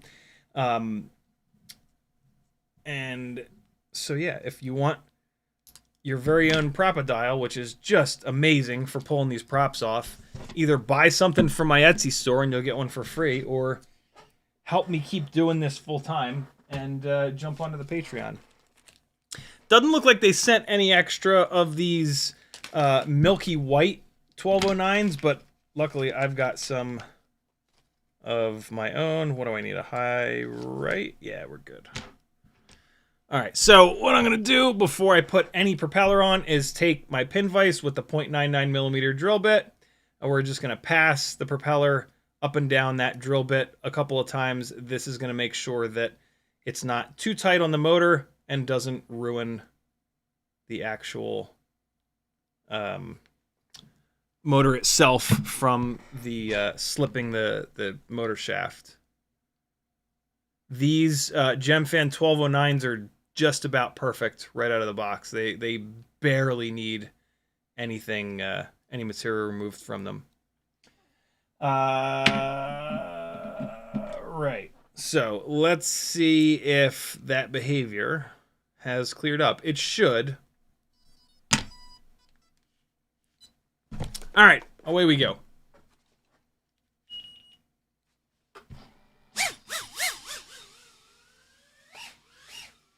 Yep, much better. So as you can see, with a propeller that was bent up a little bit, we did have some wobbles and some bobbles. That is what happens when you have an aggressive PID tune. Even though the sliders are not cranked all the way up, that doesn't necessarily mean that the PID tune is not aggressive, because the motors on this thing make a lot of power. And so when the motors make a lot of power... Oh, I didn't need to disarm there. When the motors make a lot of power, you get really good response time from the mechanical system itself. And that is what the PID loop runs on. The PID loop runs on response time. And so you can either have really powerful motors and normal PIDs, or weaker motors and crazy PIDs and have a build, I don't know, I just ran it into the wall, and have a build that flies really, really, really nice. Oh. Oh, no, I just had a little hiccup there again.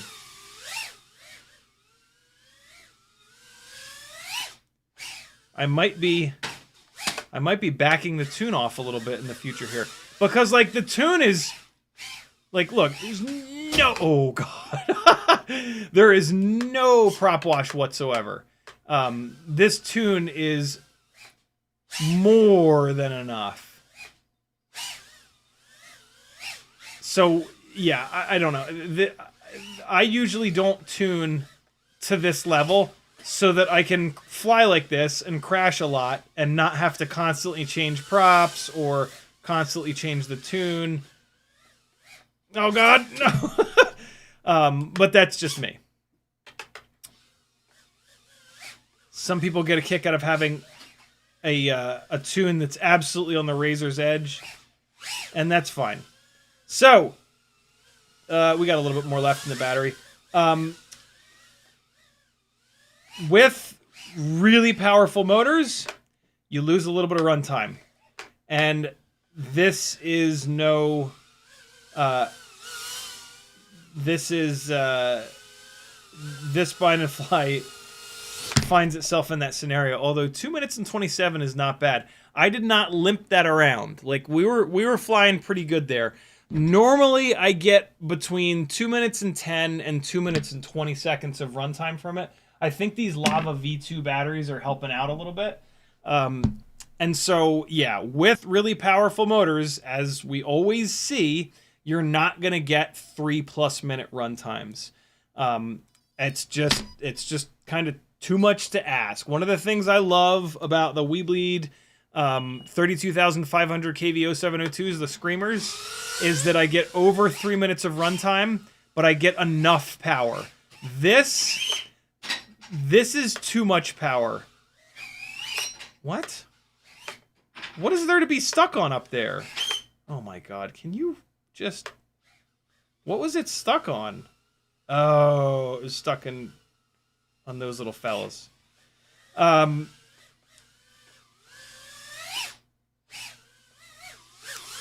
So yeah, the efficiency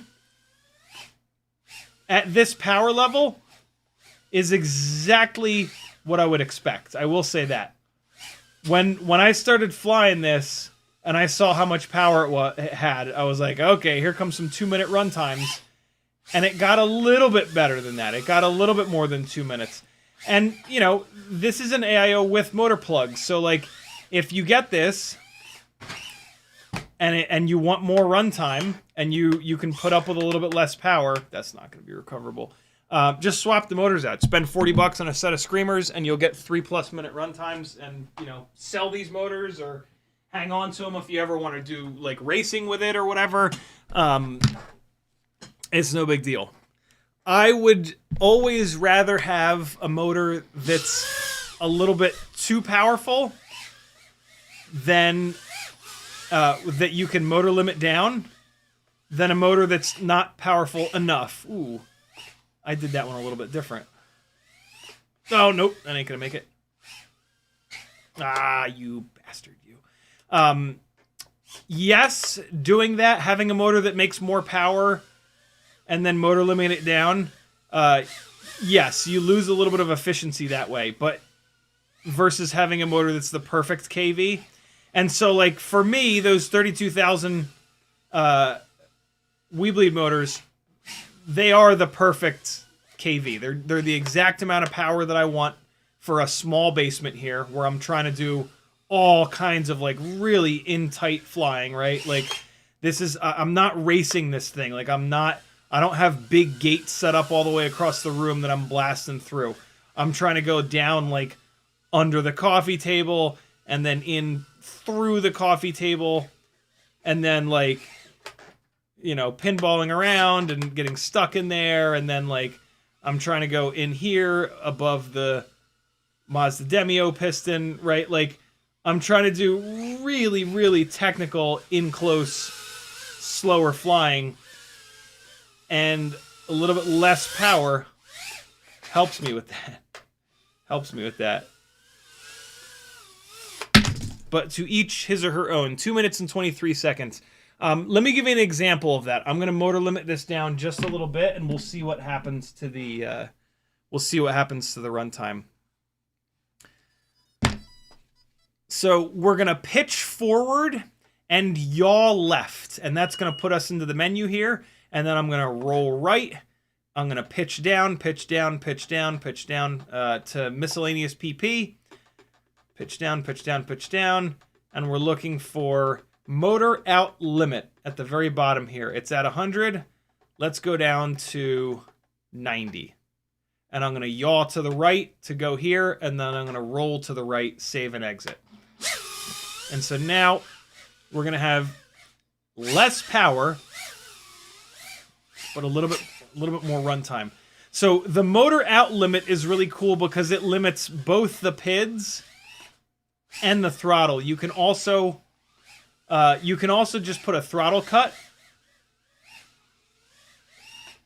Ooh, just missed it. But the throttle cut won't limit the PIDs down. Oh. Hey. At this power level, as you can see, I'm more accurate. Having a little bit less power is A, what I'm more familiar with, but B, you just get thrown a little bit less. Like you have more throttle resolution, so like you just have more accuracy with stuff. You should fly the least power that you can stomach, and that's going to give you the best possible throttle resolution, which is a really big deal on tiny whoops that you're flying indoors. Oh, God. I actually should have stayed downstairs for this battery because I'm comparing runtimes. When I go upstairs, I always chew through the battery a little bit quicker because it's such a big room. So that was kind of dumb. But I'll chill just for a second here to try to kind of offset that. Oh. Tunnel run! Oh! It is rare that I can get the tunnel run after the dive. Oh. We're almost at the bottom of the battery.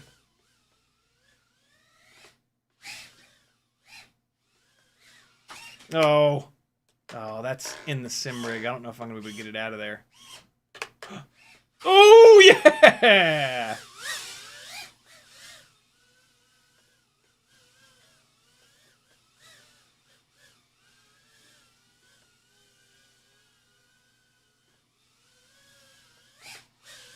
Oh! 3 point... That's about right. So we got an extra like 10-ish seconds. It doesn't make a massive difference in runtime. It just makes rigs easier to fly sometimes when they're a little bit overpowered. You know, you could maybe get an additional 10 seconds by going to like the freestyle version of this on 25,000 kV motors, but like again, I would actually rather have these higher kV motors have the option for more power, and then be able to motor limit it down a little bit. This at 90% feels perfect for me, for what I'm used to, for how tight a lot of this stuff is. You after a while you develop like a timing, basically, especially like with power loops and Matty flips, right? There's like a timing to how quick you're going full throttle, and then how long you wait for it to sail through the air off throttle. And when you have a lot of power, when you have too much power, that timing becomes so quick that like the quicker the timing, the less the less potential for error, right? If you have to stab the throttle up and down in like 0.1 of a second versus 0.2 of a second, if you get it a little bit wrong at 0.1 of a second, you're going to slam into the ceiling. If you get it a little bit wrong at 0.2 of a second with less power, you might not slam into the ceiling. You might just graze the top of the gate, right? And so you want to fly the lowest amount of power that you can possibly stomach, and that's literally going to make you hit more stuff. You have to have enough power so that you can actually have enough hang time. So it's a little bit of a you know, there, and it's different for everybody. Everybody has to find that perfect blend for them. Let's fly one of these 280s. These are a full gram lighter. They might be like 1.2 grams lighter. We're gonna take a hit on runtime, but wait till you see how much hang time this thing gets with the lighter weight battery. I've been really impressed by these Lava V2 280s. The old school 260s were pretty good, but they sagged pretty bad. These 280s, the sag is a lot less noticeable. And they just sail, man. Oh, God. Yeah, so you're going to start to see me hit the ceiling quite a bit now. Because I'd gotten used to those 300s. See, I'm hitting the top of the gates. Jesus. I am inside of the PSVR 2. Hey. Oh, no. Come on. Yeah. The float, yo. The float. Well, I'm having a hard time adjusting. I gotta fly these 280s more. No. Come on. Let me out. Let me out, please. Please. Hey. Ah! Everything's off. The distance that they travel is a little bit off. Woo! Ah. Woo! Boy, it feels really lively with another full gram removed. Oh man.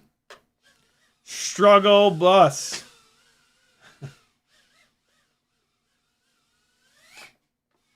I couldn't quite get it out.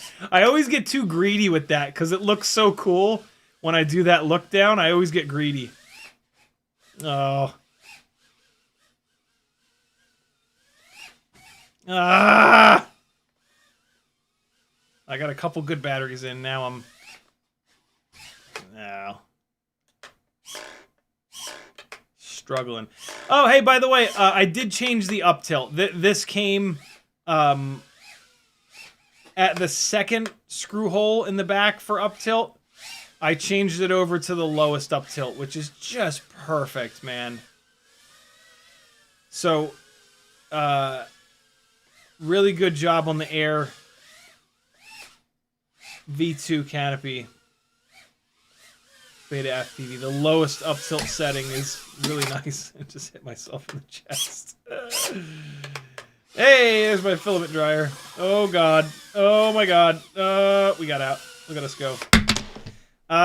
So there. 2 minutes and 5 seconds. A little bit less. Oh, I didn't do a full throttle rip upstairs. Hold on. Let's do a... I have a charged 320. Let's see what kind of RPM that we can get out of these motors. Although, you know, I've been doing all of these full throttle RPM tests with the HQ props. I haven't done any of these with these GemFan 1209s. So if we get some ludicrous amount of RPM here, it's potentially because of these propellers. But let's just see, just for the sake of argument. So we come over here. And we go as fast as we get. All right. And let's see what that was. That was a lot. I'm going to guess that was like 65,000 RPM. Whew. What? 56? How is that only 56? Well, again, it could be these propellers. Usually we get up into this. Oh, I got the motor limiting turned on. Hold on. Hold on. Let me turn the motor limiting off. Come on. Okay. So now we're back up to... What sucks is that the battery is discharged a little bit now. I always do those tests on a fresh battery. But just for the sake of argument, let's do it again real quick. Oh, shit. I fucked it up that time. 59,009. So basically 60,000, which is a lot. Again, I don't know with these GemFan props. I don't know how they compare. To get a good comparison point, I would need to put the HQ props on. Oops. I've not mastered that dive into the stairway spiral. Still working on it. I might as well fly the rest of this battery. Woo! I don't usually get that. Clean, as Queso says. Oh, stop it. Oh, stop it. Oh! That's one of the harder ones in here, is that low couch run. Throw up into the smallest gate that we've got in here, the Nubidron cube. The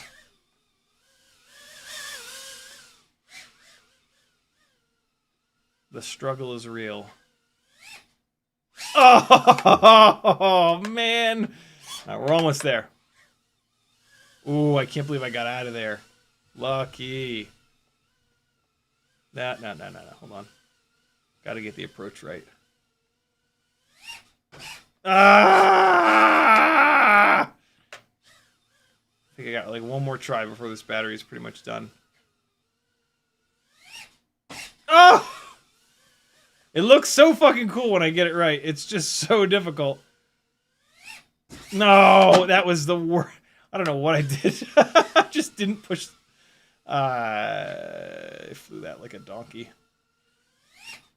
No! Come on, one more. Do I got one more? Nope. I'm gonna hurt this battery. Nope, don't hurt the battery. Not worth it. There we go. So there's your 6 batteries, friends. You should fly 6 batteries today too. In most of my live streams, I put hashtag 6 batteries. That is an attempt at getting all of you to join me in flying 6 batteries a day. The reason that I can fly the way that you're seeing me fly is that I put the time in. I put the flight time in. And 6 a day with a tiny whoop will only take you about like 20 minutes maybe. And you've got 20 minutes in your day. If you fly 6 batteries a day, 1 month from now, take some DVR today. Fly 6 batteries, take your best DVR and save it. And fly 6 a day every single day. And in a month from now, take DVR of that day and compare it to the one you did today. I guarantee you will think you are watching a different pilot. If you truly fly 6 batteries a day every single day for the next month, and you do it on like the same rig, you don't bounce around and fly 14 different builds every single day, right? I guarantee you will be significantly better a month from now. So do it. It's 20 minutes. It's fun. It's tiny whooping inside the house. It's raining out. It's midnight. It doesn't matter. You're not going to wake anybody up. You're not going to break much stuff. Do it. Tiny whooping inside the house is absurdly difficult. So like if you want to be able to do any of this shit, you're going to have to do this. If you want to be able to start nailing Matty flips inside the house, you're going to have to start flying 20 minutes a day every day. So just do it. You know, it's the fun part of the hobby. At first, you might need to kind of force yourself, but eventually when you start to see yourself getting better, you will want to do that. And you will start having more fun, I promise you. You'll break some stuff, but it's tiny whoop stuff. You fix it with, you know, in warmth, not out in the garage, punching metal like when we work on our cars, right? It's a good problem to have. Fixing tiny whoops is the easiest thing that you'll fix in your life. So break some stuff. BetaFPV also sent me the Hexacharger. Unfortunately, mine has begun to fail pretty quickly. The fan has started to let go. You could certainly argue that BetaFPV doesn't make the fan, and so it has nothing to do with them. But hey, within, I think 3 or 4 sets of batteries on this, the fan started to make noises. When I smash it down on the desk, it shuts up. I could probably take it apart. There's no exposed screw holes, so either the screw holes are below the screen here, or they might be below the little rubber fetuses.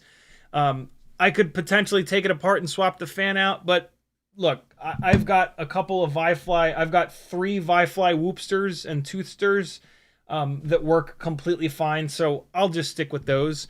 Some of the differences, we all know the Vifly Whoopster and Toothsters.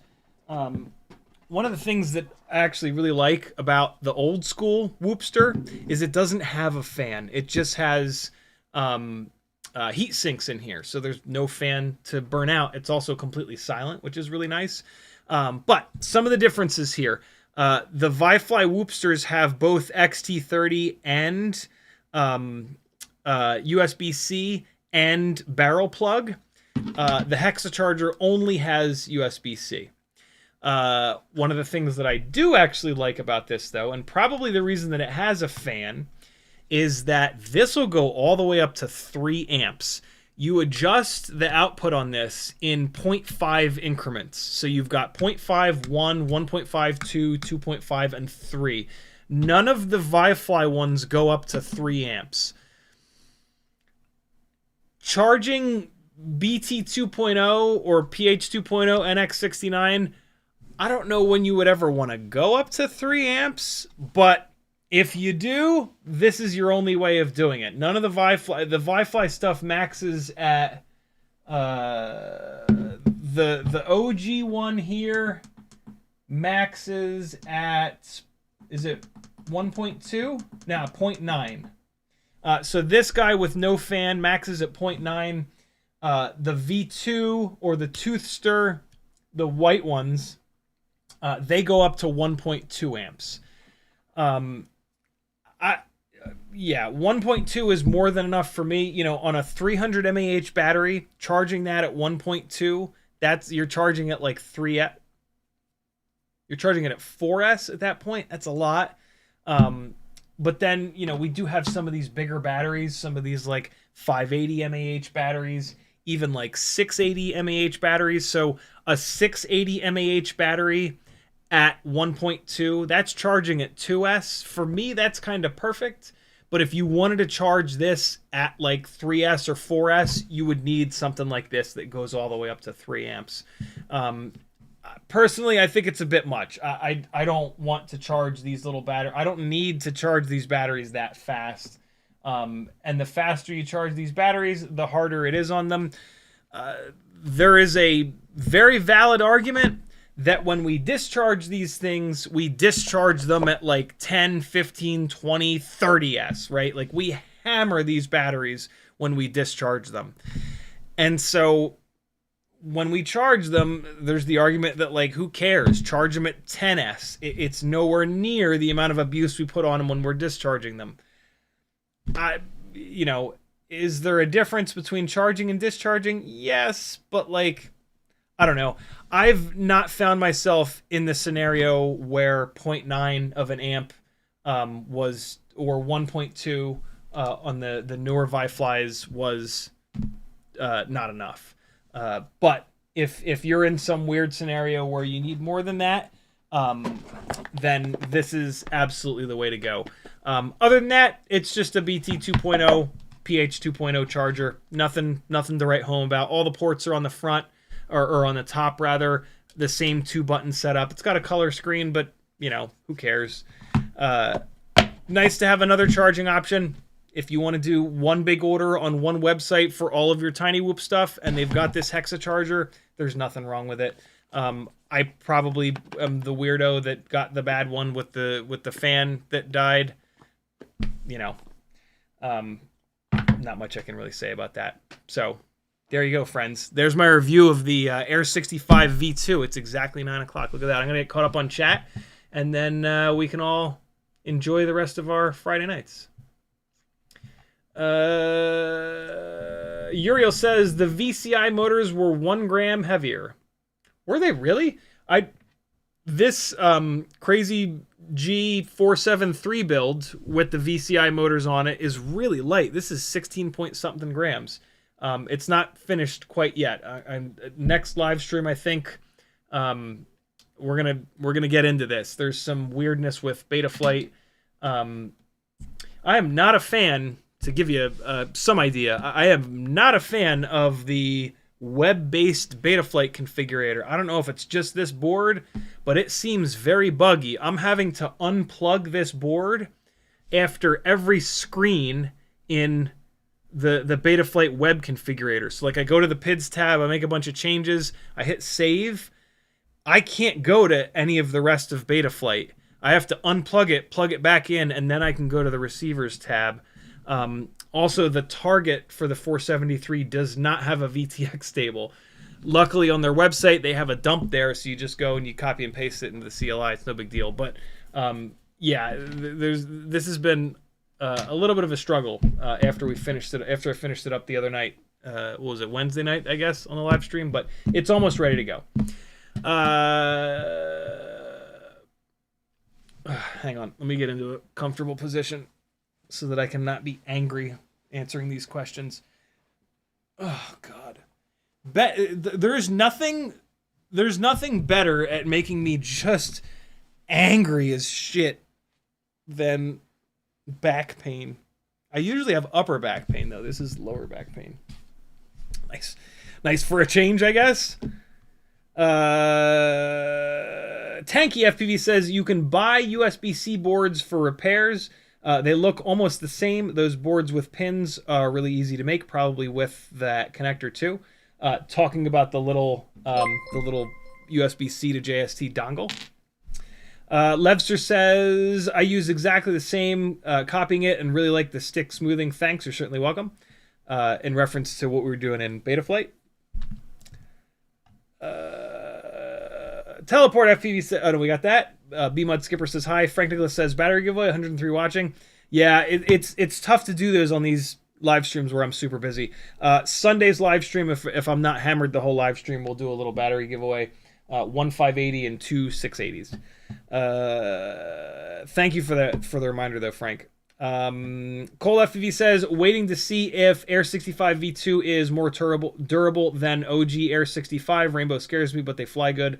I'm willing to bet that it is. I've pounded on it pretty good. I've not had a single rainbow. The old Air65s, they would go full rainbow. They would do weird stuff like out of the box. They were like weird from the jump, and then they would get worse and worse and worse.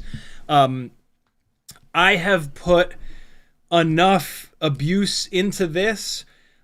BetaFPV has been sending me Air65s for years now. They've sent me at least one of every single one. The first one, the Champion Edition, the second one. Like, I've been through a lot of Air65s. They've also sent me every single one of their AIOs. And, like, what I can tell you is that the amount of abuse and the amount of batteries that I've put through this with no hiccups, all of the other Air65 AIOs had already had problems by this point. So I can almost guarantee you that this is going to be more durable than the other ones. How durable is it going to be? We won't know until we have hundreds and hundreds and hundreds of batteries in it, but like I can already tell. And look, they've like figured it out. Like they figured out that the board was literally bending in half and breaking the traces, and they've dealt with that. And somebody earlier was saying like on their website they hammered it into a wall a bunch of times and tracked all that stuff. So like, you know, they took it seriously and went in and figured it out. So it's just, yeah. I'm impressed. Levster says dream flying. Thank you, dude. I was doing well on the 320s. That 280 was a bit much, but Uriel says, which sim do you play? Velocidrone, although I only really ever use Velocidrone when I'm working one-on-one with people to help them fly better. It's something I do through Fiverr. Uriel says, I have a vent to suck solder fumes. I put it above hot chargers. That is a good idea. Lead is bad. Jimmy the Cow says, chilling in a Prius, watching your live streams, waiting for my girlfriend. Congrats on BetaFPV newness. Thank you, dude. Uriel says, the ones with the ball bearings next to the copper ones, red and green. Yep. Daytona Jim with a $4.99 super chat. He says $5 holler. Thank you, dude. And it actually says $5 holler. Even better. Thank you, dude. Denzel the Terrible says, when are we going to have a guest appearance AMA with Maggie? We have so many questions. She's pretty busy, man. She's chair of the health sciences department for the rest of this semester, and so she is slammed. The last thing that she wants to do if she gets any free time is come put up with this live stream and you degenerates and me. So yeah, don't hold your breath, but at some point. Polymathic Amble with the last comment of the live stream says, what about the GEP-RC Woo Power? I don't even know what that is, but what's your question about it? GEP-RC Woo Power. That's a funny name. Oh, that's the GEP-RC charger, isn't it? Yeah. Look, in all honesty, all of these chargers are doing the exact same thing until one of these companies puts an internal resistance tester on these chargers. They're all the same. Vifly makes amazing gear. Vifly makes the only short stopper that actually works. I don't even remember what it's called. It's called the Short Saver. The Vifly Short Saver is the only one that's quick enough to actually save your electronics. And just like everything Vifly makes has been awesome. They have these great little USB XT30 and XT60 dischargers. They've got a LiPo killer, and they've been making these BT 2.0 pH chargers for a long time. And so, like, for me, there's no reason not to get the Vifly Whoopster and Toothsters. Again, it's cool that there's a couple more people making these chargers so that if you're on a website doing a big order and you need one and the Vifly is out of stock, you can just snag one of these other ones. But, like, I don't think any of them are going to do anything significantly different other than maybe the Hexacharger going up to 3 amps.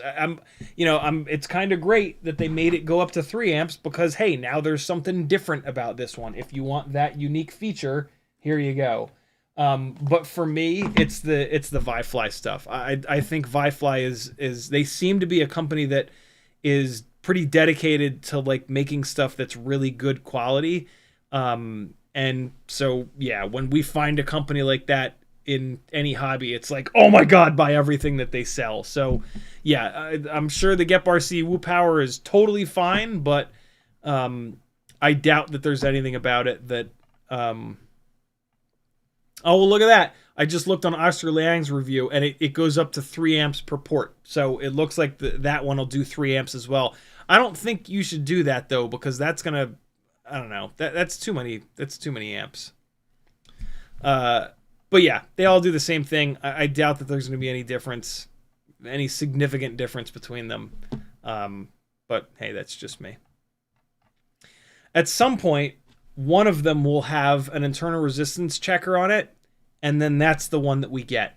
I think that we should all now go to Vifly's Instagram page and Facebook page and send them a quick message that says, hey, for the love of God, can you please put internal resistance checking on your Whoopster and Toothster, on your next Whoopster and Toothster? And if a whole bunch of us do that, I bet you they will. And then we'll have a reason to just have that one be the God battery charger. That is actually a big deal because that is one of the best ways for us to actually tell if we've got that one battery that is legitimately hurt that we can get out of our rotation. So everybody go do that. Thanks for hanging, friends. CiottiFPV.com to support me. Patreon is the absolute best way to do that. Click thumbs up on this video, subscribe, take a little clip of this live stream of me flying around maybe and post it in your local group or send it to a buddy that you're trying to get into tiny whooping that won't stop flying 5-inch rigs and says that tiny whoops aren't real. Yeah, let's keep building it up and testing more stuff and hanging out together for 10 hours a week every week. Cool. I'm here if you're here. Be good, friends. Here comes maybe flying it outside. I can't promise that this is just the next flight file on the memory on the memory card. This is when I was on a little weekend trip to Macon, Georgia, flying in an alleyway. I don't know if this is actually this build. It's just 65mm tiny whooping in a weird dark alleyway. I'll see you guys Sunday at 3 o'clock Eastern time. Be good, friends. Love you. Bye.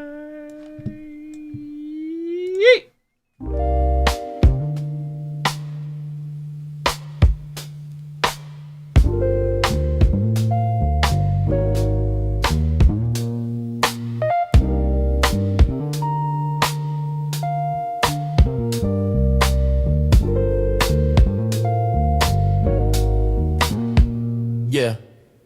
Out in the yard where the grass grows wild, CiottiFPV's goggles locked, grinning like a child. Teddy spaghetti's, fur flies, and jet wash dreams. Yeah. Chasing small whoops like a dog possessed fiend. Eyes on a neon blur, hard in the chase. Big fuzz and prop spin, all tangled in place. Yeah. Four-legged rebel with a rotor stir tail in the circus of the sky. They never fail. CiottiFPV, Teddy spaghetti, dynamic duo kings, barking at the breeze, throttling at top speed things, zooming through hoops, flipping in style. That schnauzer's got throttle and a toothy smile. Yeah, yeah, yeah. Sighties on sticks, Teddy's on paws, side by side legends breaking all the laws. Through the kitchen over couch scale terrain, backyard mayhem in their flight domain. No ground too sacred, no loop too tight. Fuzz fuel fury ignites the night. When pilot and pup lock eyes on the prize, every whoop they conquer is a fresh cut surprise. Yeah. Yo, Saudi behind the sticks, Teddy's leading the pack.